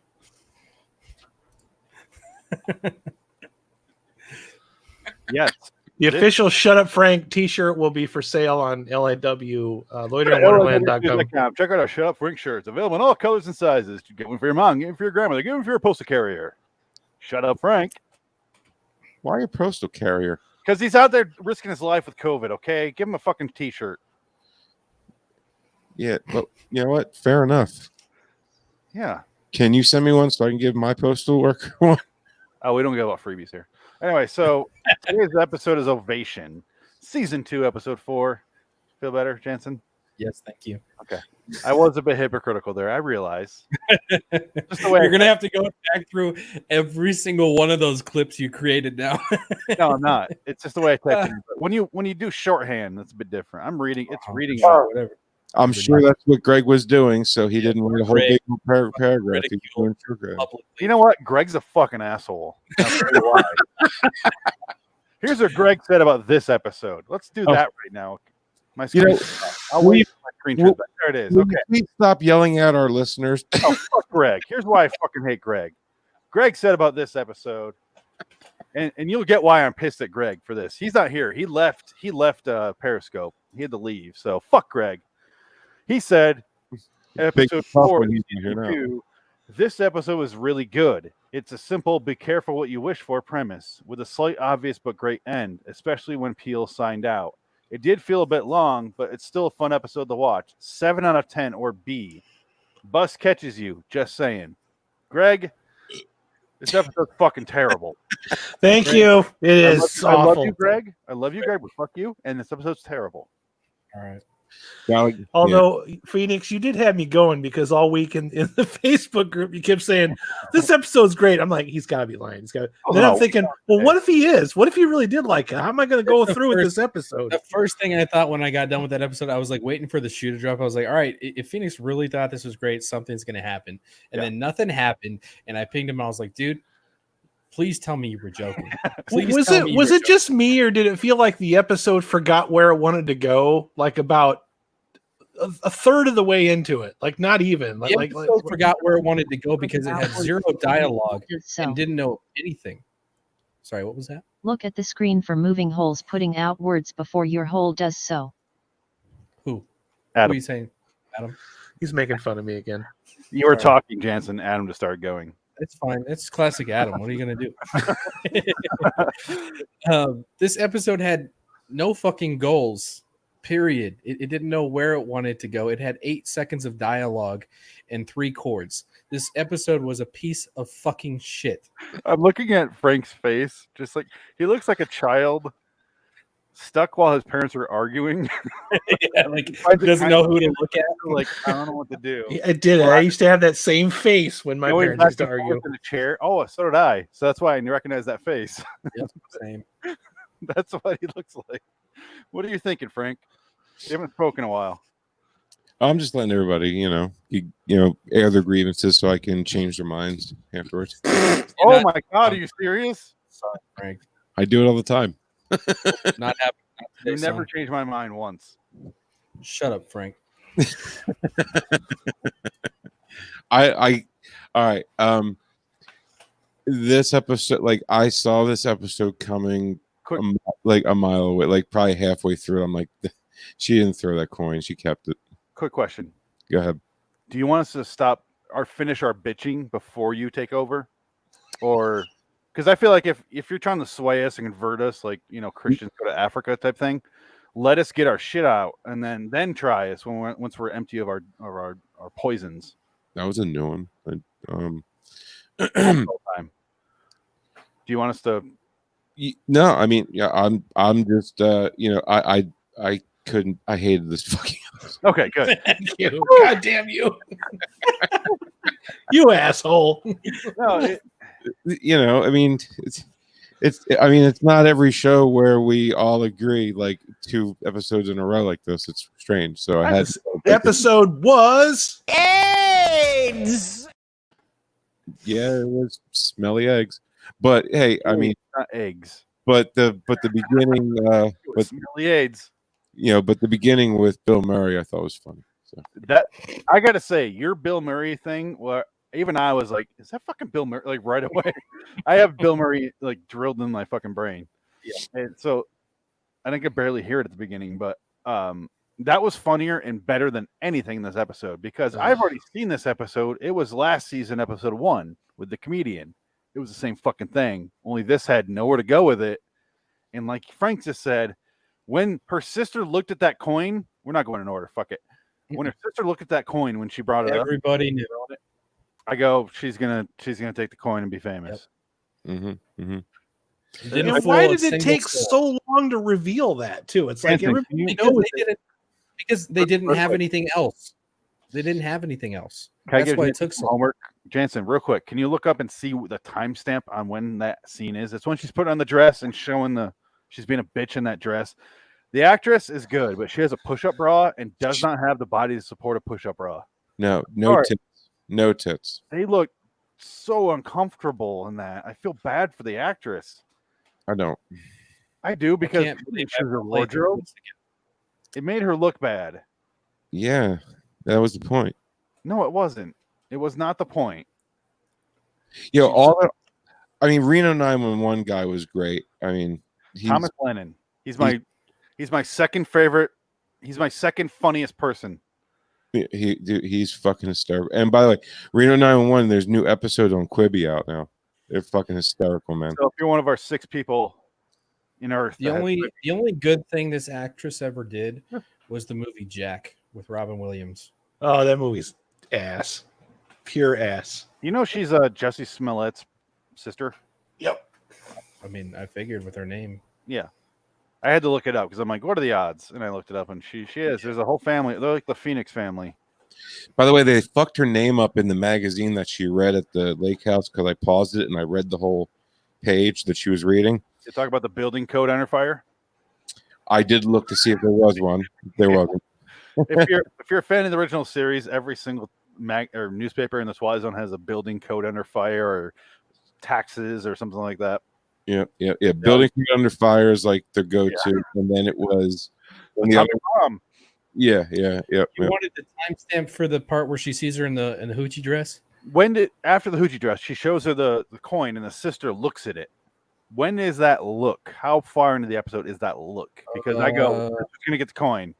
I felt like it was early, right? It's probably about the 15.5-minute mark.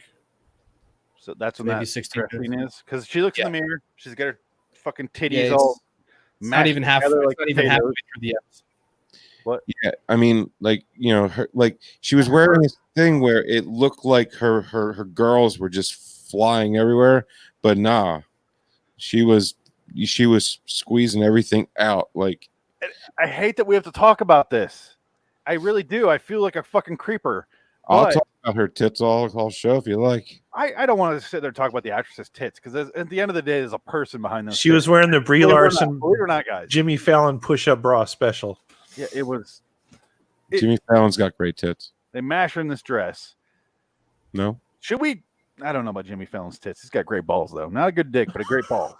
Yeah, that's true. I have heard that. That. Why you know Tonight that? Show. Great balls. Every host of the Tonight Show, stellar balls. Even the Brit. He is British, right? The British never hosted that show.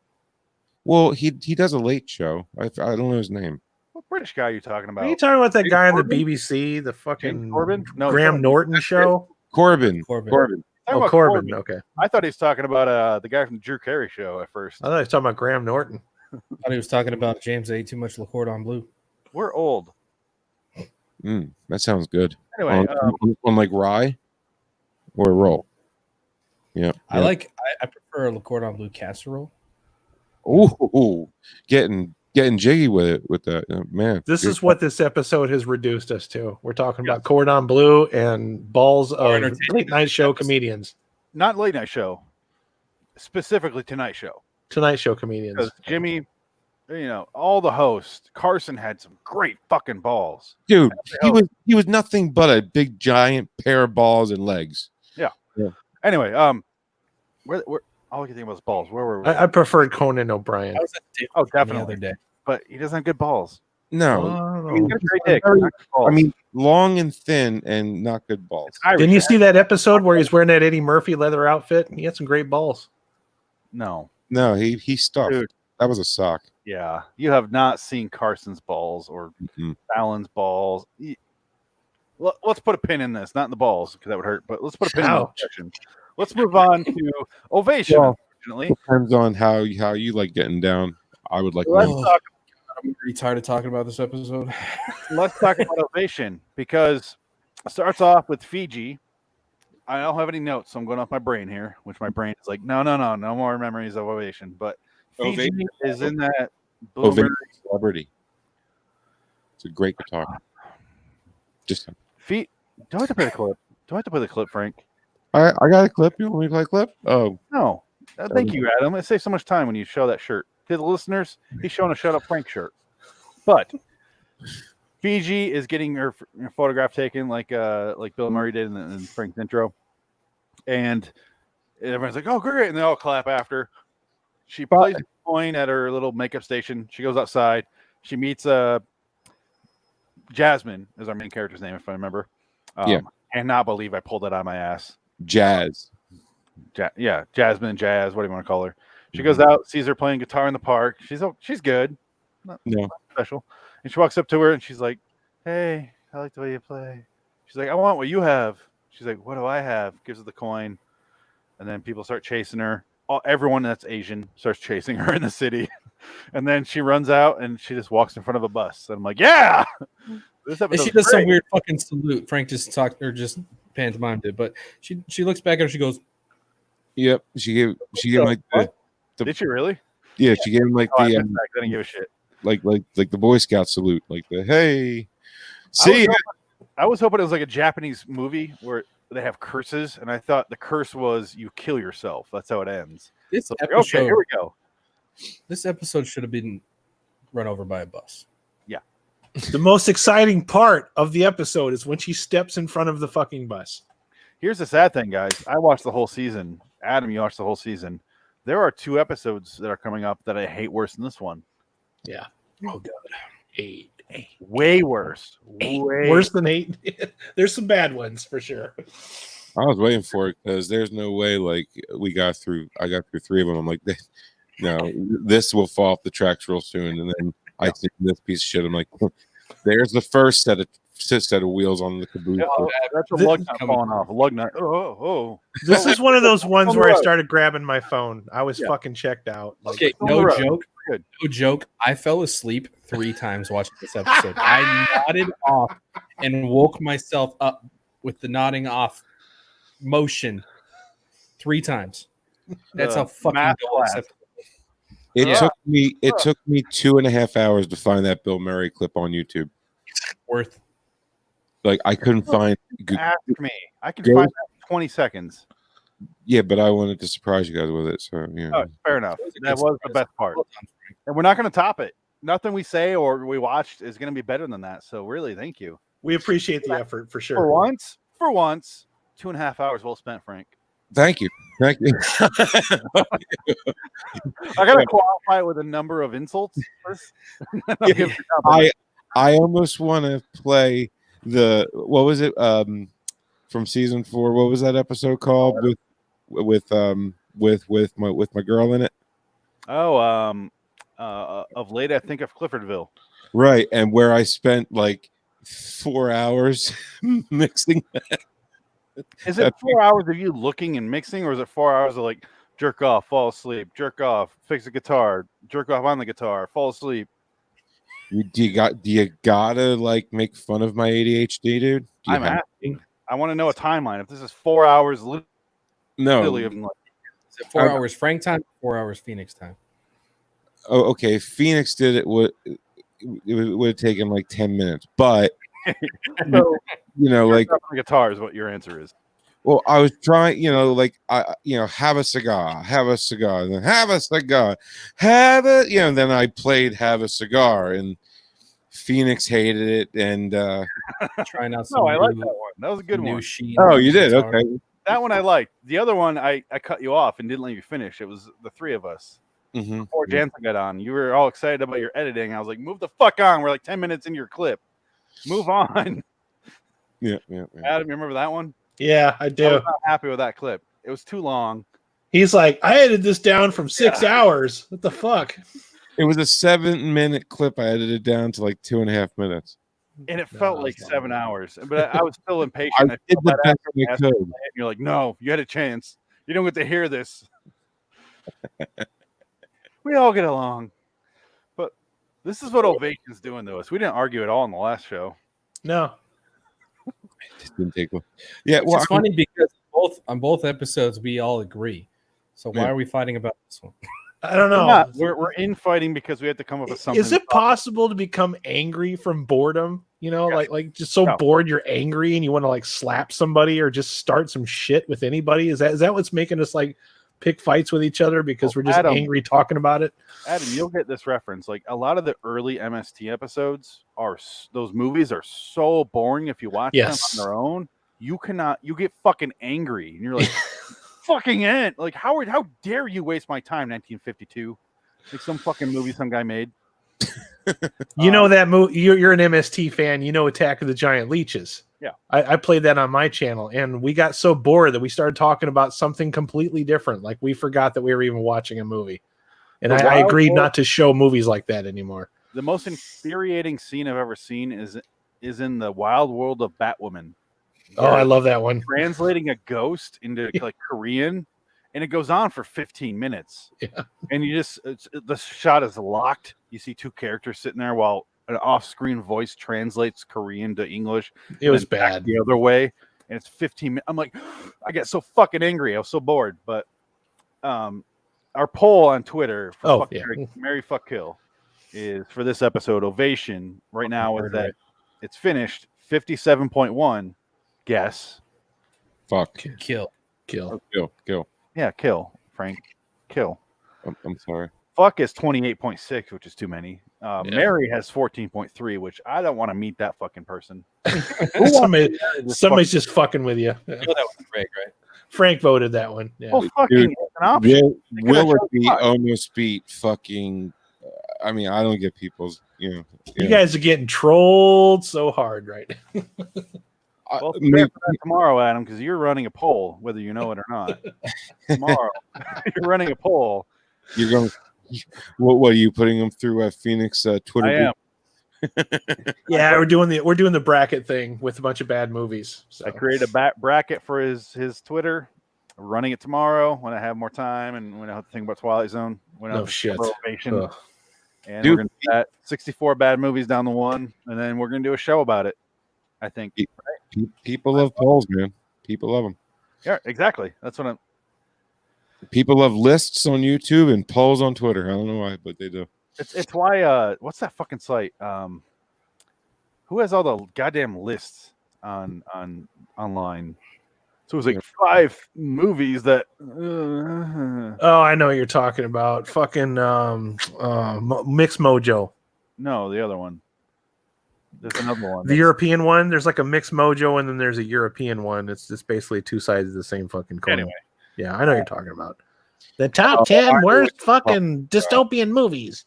It's it starts with a B, I think. Anyway, Yeah. I know exactly what you're talking about. I know Fuck what you're them. talking about, too. I can't BuzzFeed.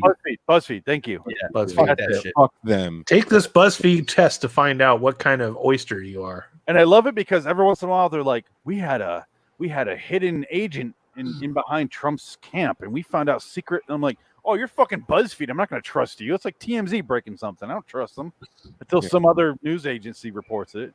I don't trust you guys. When TMZ is the modern version of the Inquirer back when we used to read paper magazines. Yeah.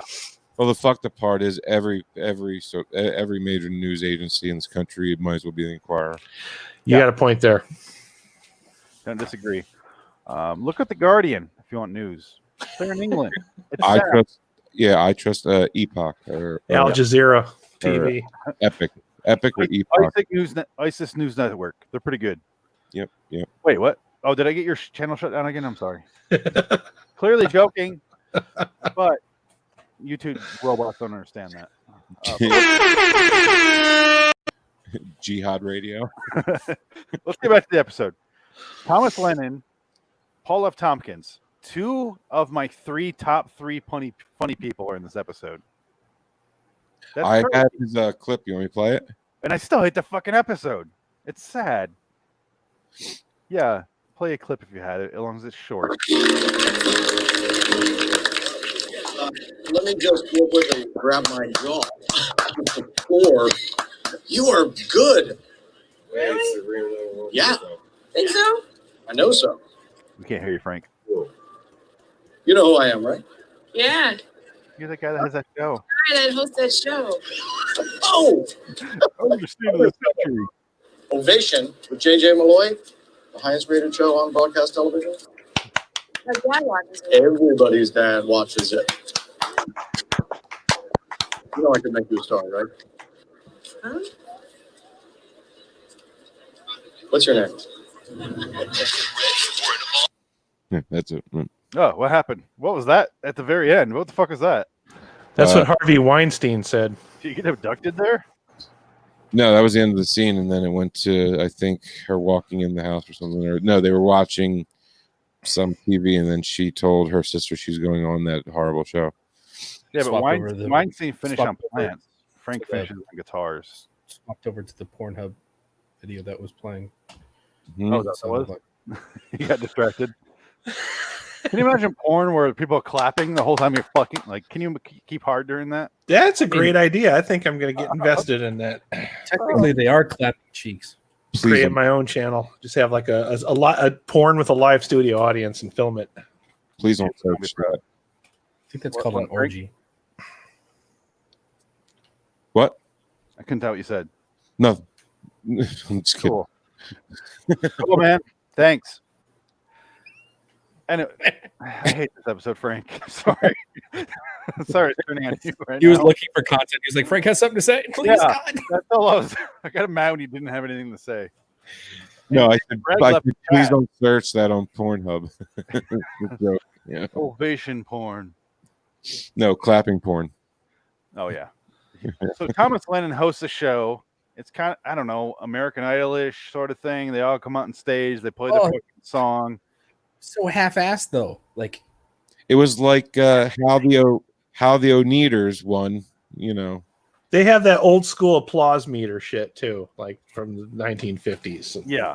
It was, they're clearly going for that. Look at the suit he's wearing. They're going for 50s flair. They're going for that, like kind of a reducted version of what we see now. It was straight. They just did a real shit job. Because they didn't want to get caught and accused of too much Black Mirror ripoff. So they kept it real. They pulled back and they're like, because what's the episode where they're on the bikes?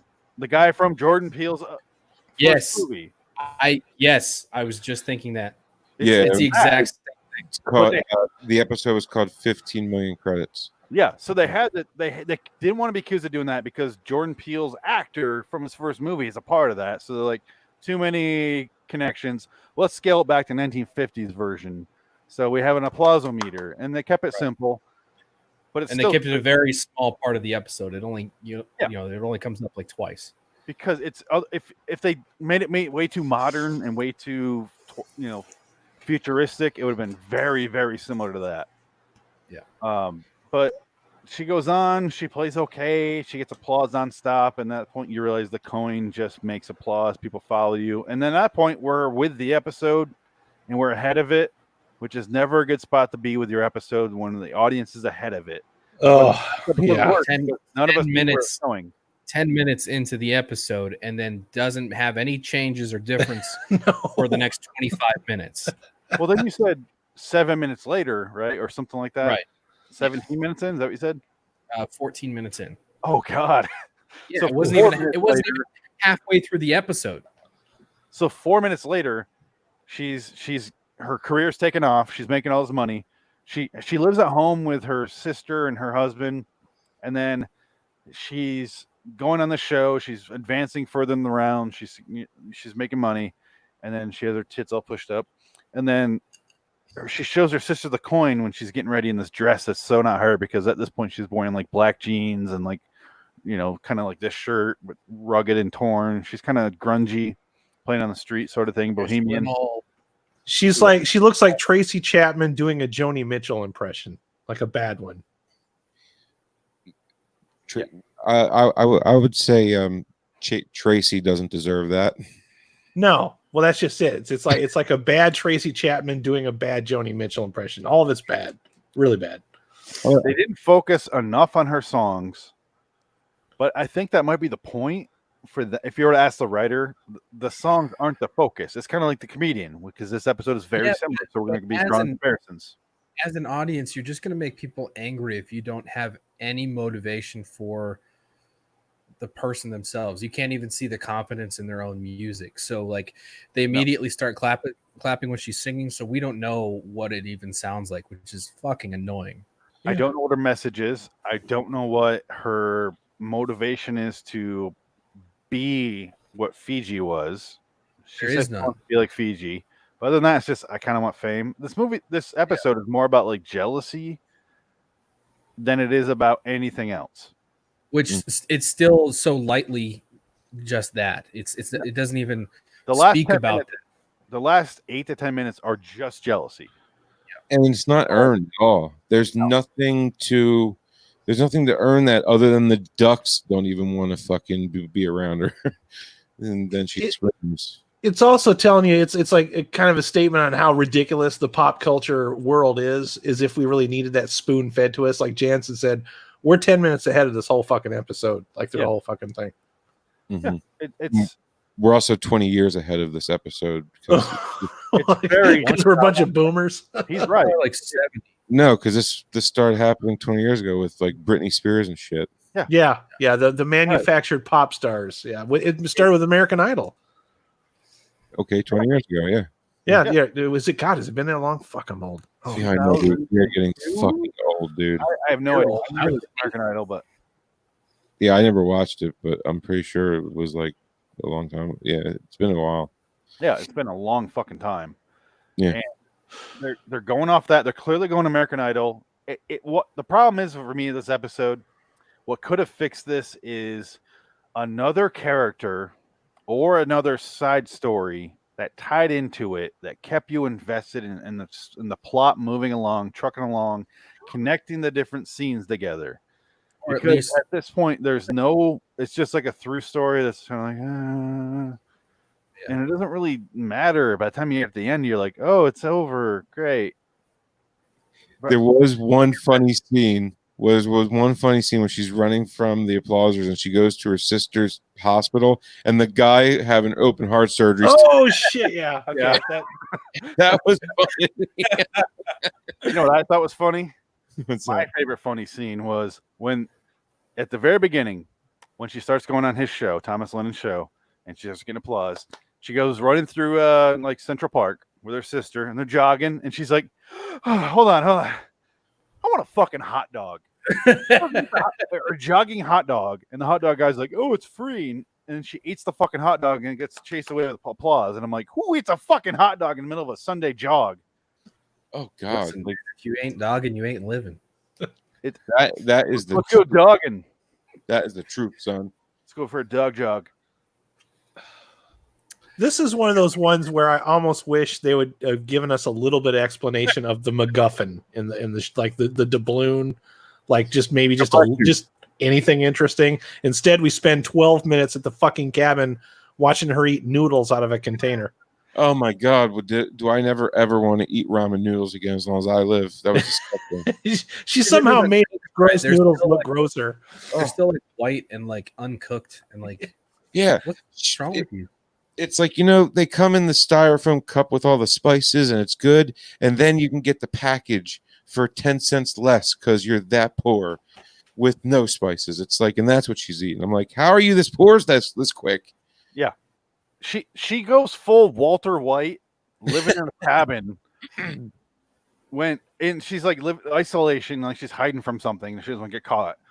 And she's reading magazines and she finds out about a girl named Minx. And then, like you said, Adam, she's eating fucking noodles out of they're fucking gross looking. And she's like, and she starts playing guitar like fucking like a fucking meth head. Yes, Adam? I want to know if she was trying to go off the grid, which was what I was getting from her little fucking mini nervous breakdown. Male? Yeah. Thank you. Yeah, I was gonna bring that up, but yeah, I was like, because plot needs to happen. Because when Walter White went to Colorado, he didn't announce it to the world. Is it just me, or did she put the mail back into the mailbox after she went through it? The first time. Yeah, but why? Second time. I have never given my mail back to the mailman. I didn't even know that was a fucking thing you could do. Now I'm going to. Like, only if some poor asshole has to drive all the way out there to that lake and drop off her fucking TV Guide magazine so that she can read up on the plot of the movie. Fuck this episode. It's his only drop of the whole day. It's so the only time I gave mail back to the carrier was like, not at this address. Yeah. When you get like the former tenant's mail, that's it. Yep. When you just refuse your mail? Yeah, I mean, like she just shows up at the cabin by the lake that they retreat to because she's obviously a heart surgeon, so they all have that. So there shouldn't be any mail going to that fucking. It doesn't make any sense. What? Just let it go. Just let it go. No, the sister's the heart surgeon. Yeah, I know. Do you think the cabin by the lake was hers or her sister's? So you're saying the sister was getting this mail? No, I'm saying it's a cabin out by a lake, not next to anything else. There should be no reason for mail to be going there. Period. There should be no mailbox at all. Yeah, I mean, fuck this episode. When I go camping out in the woods, I don't get mail. Yeah, but a cabin. Not only that, but if it's an established house like that out in the middle of nowhere, you're probably getting your mail at some centralized location in part of the small town that you're near. PO box or something. Yeah. If you're camping, you don't get mail. You get it at home. But if you're away for it's meant as a seasonal retreat. Like I go away for the winter. Well, it was seasonally forward the post office, send my mail here. But what the fuck are we talking about? But the point is, she gets the fucking mail. She looks through it. Sees some mystery woman named Minx getting all her credit, and she knows she has the coin. She thought, hold on. Do you think the post office was aware? No, we're not going down that road. So, let it go. Let it go. How many stamps did it take to get to that? She knew that she wanted to go to the cabin, so she had her mail forwarded on purpose to the cabin. Think about that. She's not trying to be found. So did she forward the sister's mail? But the sister's big and famous. Why would she forward her own mail there? None of this adds up. No, it doesn't make any sense. Why would? Yeah. Who's getting their mail there? I don't know. Like I started this. Jazz. This is my Jazz fault. doesn't seem like a girl that would get that kind of magazine. The sister does. Jazz is a wannabe homeless person. Yeah, she's bohemian. Who can somehow play a guitar clean, crisp, and on key with gloves. She looks like a woman. Yeah, I was thinking that too. She looks like a woman that would enjoy every episode of season 1 of this show. Let's just say that. I'm your number one biggest fan. I want everything you got. Oh boy. Oh yeah. Oh fuck. So I got the. She finds Minx. in a city somewhere, and then she runs up on her, and she fucking shanks the bitch prison style from behind.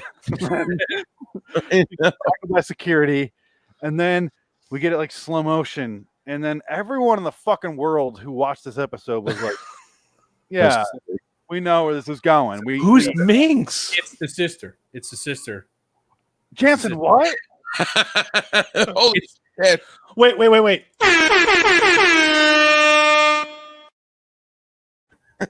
Sister. Is that what we're supposed to do? Yeah. Oh my god! Womp, womp, womp. 20 minutes in, it's your sister. I get it. Not coming. Wow, what a twist! Saw it coming. Good God! And I saw an IMDb review, which I'm not going to play today because I feel like I played the robot too much last week. But it was like when the twist came at the end, I was so shocked, and I was like, "Fuck! Are you fucking kidding me? How are you shocked by this ending?" I want to know why it took 2 people to write this teleplay. Is it really? Off of a story by another guy. 3 people, 3 different writers contributed to this gigantic pile of steaming dog I shit. hope that the original story said, someone gives someone a coin, predictable ending. There you go. You know what, Phoenix, when you were telling me about that person that reviewed that and says, I didn't see the twist coming, reminds me of that a fucking show, Arrested Development. Every time Jean Parmesan shows up, like everybody else can see the ridiculous mustache. It's like, oh my God, he gets me every time. It's Jean Parmesan. Jansen will get the reference. I got the reference. It's been a while, but yes, I agree with you. I've never seen the show. Me Oh, I'm sorry. I know I would enjoy it. And episode 2, yeah, it's Tony good Hale. for about a season. Yeah, No, you watch the whole thing. It's fucking worth it. I want to, and I will. Episode 2 from what season, Phoenix? It's been 16 years or something. yeah, it's super old, but yeah, it's just. Well, they made more. More's come out in the past couple of years. Aren't they like the Family Guy of sitcoms? Didn't they go away and then come back? I watched one episode. I watched the one where they have the banana thing stand in the beginning, and Michael Cera's running it, and I thought it was funnier than Family Guy.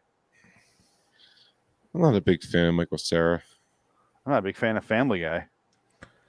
If you're not a fan of Michael Cera, you probably won't stand it. Yeah, because I like he's a Jason pretty Bateman. prominent character in this. He's like the straight man in the show. You like Archer?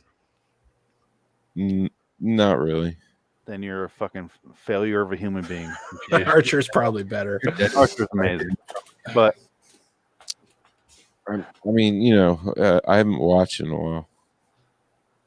You watch it to see David Cross. When he's on, everything's always better.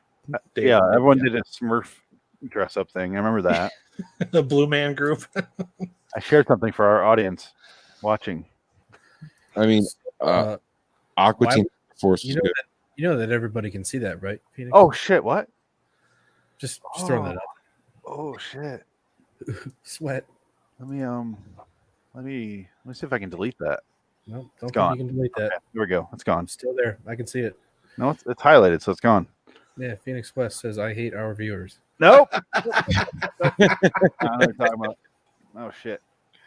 Nobody's commenting, so fuck them. Because I hate this episode so much. Fuck. Big bouncy surgery tits. What? I was just gonna say I shared something. That was a while ago. Oh, thank you, Adam. Where are we with this episode on the I'm dying to know. Who the fuck cares? Probably nobody even voted on this one. Let's see.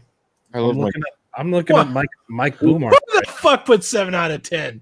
Get That was the a man. fuck out of here. All right, so we got 1 for 1 out of 10, 2 for 2 out of 10, 1 for 6 out of 10, and 1 for 7 out of 10. I gave it a 1 out of 10, so I don't know. I don't think it's counting our votes right. Jansen, what? Can I? If I could have given it a 0, I would have, dude. Okay. That is way too harsh. Hey, you know what? Go fuck yourself, dude. Okay. No, but 1 out of 10 is like 1 out of 10. This didn't deserve to be made. Somebody was not paying attention. Somebody fell asleep at the wheel and should get fucking fired. You're those people I read that say 1 out of 10 on a movie, and I'm like, come on, dude. Listen, I don't give 1 out of 10s lightly. This was a dumpster fire of pure shit. Wait till you watch 8. Listen up, dude. Then you're 1 out of 10. If you don't want me to give 1 out of 10 to shit, then you got to start adding negative options to the reviews. Give me a -4 out of 10. That's why I say 5 is the start of the negative. Oh, well, I wasn't aware of that rule. So that's math. What? How was that math? You're saying 8 sucked? Is that what you're saying? Fucking terrible. It's really bad. But the thing is 8's so bad you can laugh at it. This one is like Jansen said, nothing burger. Just fucking nothing. It's just funny because on Wikipedia it's got like 1 sentence describing it, and like I'm interested. Don't read it. Don't read anything before you watch these episodes. Go in blind. I have been. Yeah. Well, you just read that. It's a synopsis. I mean, Antarctica. I don't want to know what anything is before I watch it. So the 10th episode is the fucking word. I'm looking up microphone boom arms. I don't care anymore, dude. But no, but 5 is 50% fail in classes. What going on? So at that point, I still gave it. I don't know. I'm probably gonna give it a 5. Yeah, I'll agree. I'll give it a 5 out of 10. I still give it a 1. Fuck this. 2, 1, 5, 5. So an average of like 4 out of a possible 40. It got. No, I'll give him a 2. I'll give it a 2. It got 13. A possible 40. It got 13. It's not good. It's not good. It's terrible. If this is a 1, then what the fuck is something worse? That's why I say don't give it a 1. Well, then nothing is ever going to get a 1. You realize that, right? Like how am I supposed to go and rate something if I haven't seen everything that I have to compare it against? So I don't think we should nothing be should doing get a 1. ratings. I agree. Something has to get a 1. Something that's like if they put out like an asshole farting for 3 hours, that would I'd be give a that 1. a 10 for sure. Here's my issue. Okay, I can't go off your rating scale if I can't have the whole picture then, because I need the whole picture. I need to have seen everything to rate anything. I just mean this episode isn't offensive. The Wonderkind, fuck you. I give a 4 to. That's what I despise that episode. Phoenix. I said I didn't give the last episode a 10. See, Adam gave the last episode a 10. He wants to give this one a 1, but he gave it a 2. Yeah. That is so far like the other way that it makes everything in the middle nothing. Either you like it or you don't, so it's a 10 or 1. I don't agree with that scale. That's why I give it. That's just me. I'm just saying my opinion. I just know it can get so much worse than this. So fuck your opinions, everyone. No, I'm just saying mine. That's why I didn't agree with the 1, because I had to read so many reviews on IMDb about like 10. I kind of here's the review for 10. 10 out of 10. I kind of like the episode part where and I'm like, you kind of like, and you gave it a 10, or I didn't like this scene. Other than that, it's good. 1. Come the fuck on. I feel like the people that like this episode are like the same people that thought Birds of Prey was the best movie that came out this year. Yeah. I hear what you're saying, Phoenix. I don't disagree. I just think with the information that I have, it's hard to make a really good decision whether or not it falls into the category of complete shit. I will say this. I think this episode is so bad, I'm going to start a petition that it should be added to things that'll burn in hell. Yes, I'll second that. I don't agree. I'll sign it. I think the He's like, last "Oh, episode please, no." you might also might appear. Wait, what? The episode 10 of this season you might also like is what it's called. Mm-hmm. Might appear. Oh, might it? That episode fucking Yep. That's why I don't go ahead and watch ahead, because I don't want to have. I'm not saying anything about it. I'm just saying on face just value, it tells you right off the bat in the everything. It's a sequel to Serve Man. It's a sequel of that. That's a fact. And so watch both of you guys on the right. You guys are on the left. Sorry. Adam, you've seen it. Jansen, you're not quite there. Watch To Serve Man and then watch that. Yeah. And then you're like, how the fuck is this a sequel? That's why I'm comfortable in my scale, because I've seen the whole fucking series and I know where these fuckers rank, you know. Regardless, it's got a 14 out of 40. So fuck this episode. 14 out of 13 out of 40. Yeah. 13. Yeah, it's fucking terrible. It's not the worst episode by far. No. It's Wonderkind is still my least favorite episode. Even worse. That one's really bad, dude. Wonderkind. I don't know if it's going to get worse than Wonderkind. I'm almost sorry I didn't get to be on that podcast, because I probably would have ranted all night about that motherfucker. Jansen, you watched Wonderkind, right? Yeah, it was dog shit. That's a 1. If you want to give it a 1, that's a 1. See, I feel like that one warrants more of a score because I hated the content. This episode had no content. Yeah. That's why I give it a 1. I agree with them, yeah. It absolutely earned nothing. Nothing was earned in this entire episode. I don't disagree with any of that. It's just I kind of rank everything in the episode as far as acting and directing and producing and writing and everything. It had no story. The acting wasn't terrible. So wait, it had no story. Which one of those other things did it have? I didn't mind the rest of it for the most part. The writing is the worst part. It had no story. There was no writing. There was no dialogue. But I kind of also go off the ranking of Wonderkind, which is guys, I fucking hate Wonderkind. And that one was a sharp knife to the ribs, man. I think I did that one solo. So Frank, I don't think you're on for that one, were you? I've seen that kid in other stuff, and I always want to just punch him. He's in Room, not the Room, Yeah. but Room, and he's in a bunch of other stuff. The kid sucked in that episode.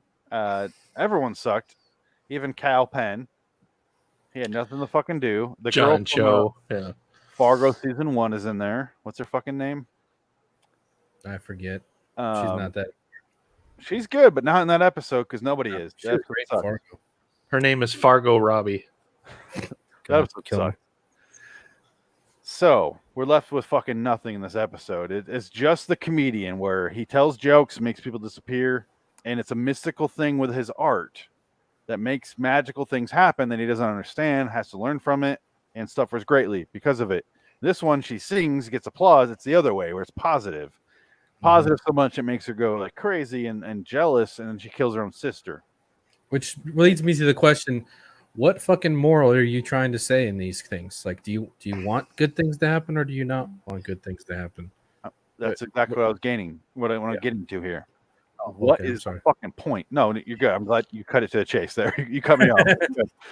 What is the fucking point of this episode? Because I don't know what morality tale is being told here. Don't want to be an artist. Don't accept fake. But she didn't accept it. She just got a coin from some stranger. The moral is pop music is as shallow as you think it is, and maybe even worse. Yeah, there's nothing to be learned here. I mean, this fell into her lap. She didn't ask for it. She didn't want it. She wanted to be famous, or she wanted to, have a career, but she didn't ask for it to be like that. It seems like if you're an artist, be an artist, but don't chase shallow dreams. But that did not come across in the episode. No. we watched. No, because all of her dreams weren't that shallow. Like, she didn't ask for all this shit she got from it. We didn't know about her dreams until the plot fell in her lap. This episode needed a scene or two before the coin was in. Whose fucking alarm is going off? Hello? Is it time for breakfast? We needed a couple scenes to get used to the character and know what she wanted, know her desires, know her backstory a little bit, know something about her before this morality tale got into place. Because as it is, here's her character. She's a bitch. Why? Why is she? What? I got nothing. Because it wasn't earned, so fuck it. Who cares? That's where it would have been nice if she'd written a genuine song that she would have been trying to tell somebody with a message in it, but the episode forgot to do that. So fuck it. What you just said, Adam, should have been the introductory scene.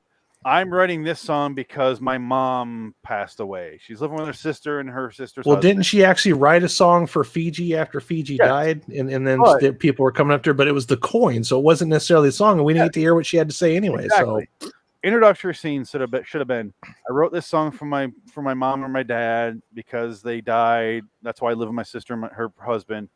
And she believed in this. That's why I believe in this. I want to be great things. I want to be a humanitarian when I get my wealth. Something positive that she is aspiring to in her artistry. Instead, we got, here's a pop star. No, never mind. Here's a coin. Oh, pop star killed herself. Now here's this lady who got cursed with a coin. And the only reason they didn't name the episode Applause was because Lady Gaga has a song called Applause that is about this exact same fucking subject. I'm sad that you know that. I'm a Lady Gaga fan. Sue me. How much? I think my heart just died a little bit. I know. I call her Lady Gaga. The Gaga. I call her that. Lady Fiji. LIW American Horror Story Review Show because she's on way too much of that show. Pink is so much better. Sober. Oh, she was good in that movie with Making a Star, I think it's called, with Bradley Cooper. It was good. I don't believe your poker face right now, Frank. Sorry. Kill me, please. I like Bradley Cooper in it. I thought it was good. I call him Birdley Cooper because he looks like a bird. Birdley Cooper. He's got a big beak. Yeah, he's anyway. Even the video for Paparazzi did it better than this fucking episode. Did you say paparazzi? Paparazzi. We're gonna get DMCA'd now, guys. Yeah, she's gonna come after us. She's pretty litigious. Let's get out of here. Jealous of all 12 of our listeners. I'm just How kidding. did yeah, exactly. How did Jordan Peele outro this episode off screen, Frank? He didn't, but Jordan Peele has become a klepto because now he's stolen 2 things from 2 shows in a row now. He's off camera, but he still does an outro, doesn't he? He doesn't have a voice outro. Oh, okay. No, he claps. He claps. Right after stealing the coin. Weird, right? Last episode he steals the tape, puts it in his pocket. This episode steals the coin, puts it in his pocket, claps, and off he goes. Yep. Yeah, if anything, it speaks to how little he wanted to do with this episode, and he was like, "I got nothing for this, so I'm just gonna stand there and clap." Yeah, he's like, I mean, here's a small spoiler for the last episode of the season. He does his intro and he goes, and the light turns on. No. No. How am I supposed to record that? You're not. He talks and then does that. Good luck. Is it musically? No. God. Yeah. Just watch it. All right, here's the We'll be outro. there in a few weeks. I got the outro.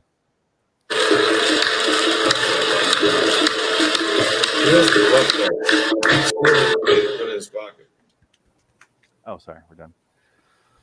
That was the outro. Yeah, that was the outro. Anything else you guys want to say about this episode? I think we're good. I did my Mary Fuck Kill, right? Adam, you did your poll. Yes. We're done, right? Any parting words of wisdom you learned from this shit show? Fuck this episode. You can do better, Twilight Zone. We've seen little nuggets of greatness, stuff like this. Don't do any more episodes like this, please. The family has gone home. It's time to backfill the hole. And that look on Jansen's face, knowing that there's going to be episodes worse than what we just saw. He just looks devastated. Whoever wrote this episode, fire them. Whoever let them write this episode, fire them. Whoever didn't check their work, fire them too. And then just don't hire anybody. Okay, just shut it down. We're done. That's it. Emily C. Chang and Sarah Amini. Figure 2 holes had to write this. That was sexist. Yeah, it was. Yeah, but it's the truth. You're on there, Frank. I don't care. Shut up, Frank. Or whatever else you're rambling on about. Okay. I figured that would cover it. Okay. Yeah. Fuck this episode. There's one worse in this season that made me laugh uncontrollably where I couldn't breathe. I had to walk around like trying to get my breath. And then there's one episode where I debated shutting it off. I fucking hated it that much. Oh, no. So, Are any of them next week's episodes? Next week's episodes are Among the Untrodden and 8. God. So, Just I tell don't me watch this. either one of those episodes. Just throwing it out there. I'm hoping I'm going to like 8. If anybody will, it's going to be you, bud. He probably will. He probably will. But also, it's so stupid that I almost wanted to enjoy it in like a B movie way, like I did. What's that fucking episode? Number 12 looks just like you. Yeah. But I love that. I couldn't enjoy this episode. It's where too stupid. Yeah. I kept waiting. I'm like, oh, it's just this movie. Adam, I think you know what movie I'm talking about, but don't mention it because I want No, I won't spoil. I won't spoil nothing. Yeah. We're not spoiling future episodes, but it is so fucking plain. Let's just say I'm looking forward to next week's episode, just talking about it. And Among the Untrodden is some other kind of beast where they're both going to be batshit crazy to talk about. So I'm looking forward to that. We'll be back with you next Tuesday night, 10 o'clock Eastern. I need more than this for next week. 3 of them. We're going to talk about those episodes, 3 of them. Seriously. I want to fuck that guy from the last episode, though. But plugs. I want to plug that guy. Let's get plugs and get out of here. Plug time. Jansen wishes to plug, apparently, reddragonsradio.com. Adam wishes to plug, raidersofTheLostFlix.com and on YouTube for movie reviews and pop culture discussions. Frank wishes to get plugged in a Holiday Inn for hours and hours. Oh, and also in the Sports Car Podcast, Way Off Topic Radio Podcast. Phoenix wishes to plug LIWstudios.com for all of our videos and podcasts from Loitering in Wonderland. Send us your 2019 Twilight Zone Season 2 thoughts and writing your audio to loiteringinwonderland@gmail.com. Or tweet us at LIW. We will read and or play them on the podcast next time. Until next time, and in the meantime, I am Phoenix West. Joined by Frank Links, Adam Wilcox, and Jansen Carlin. So long, citizens. Shut off the fucking podcast now. Thank God.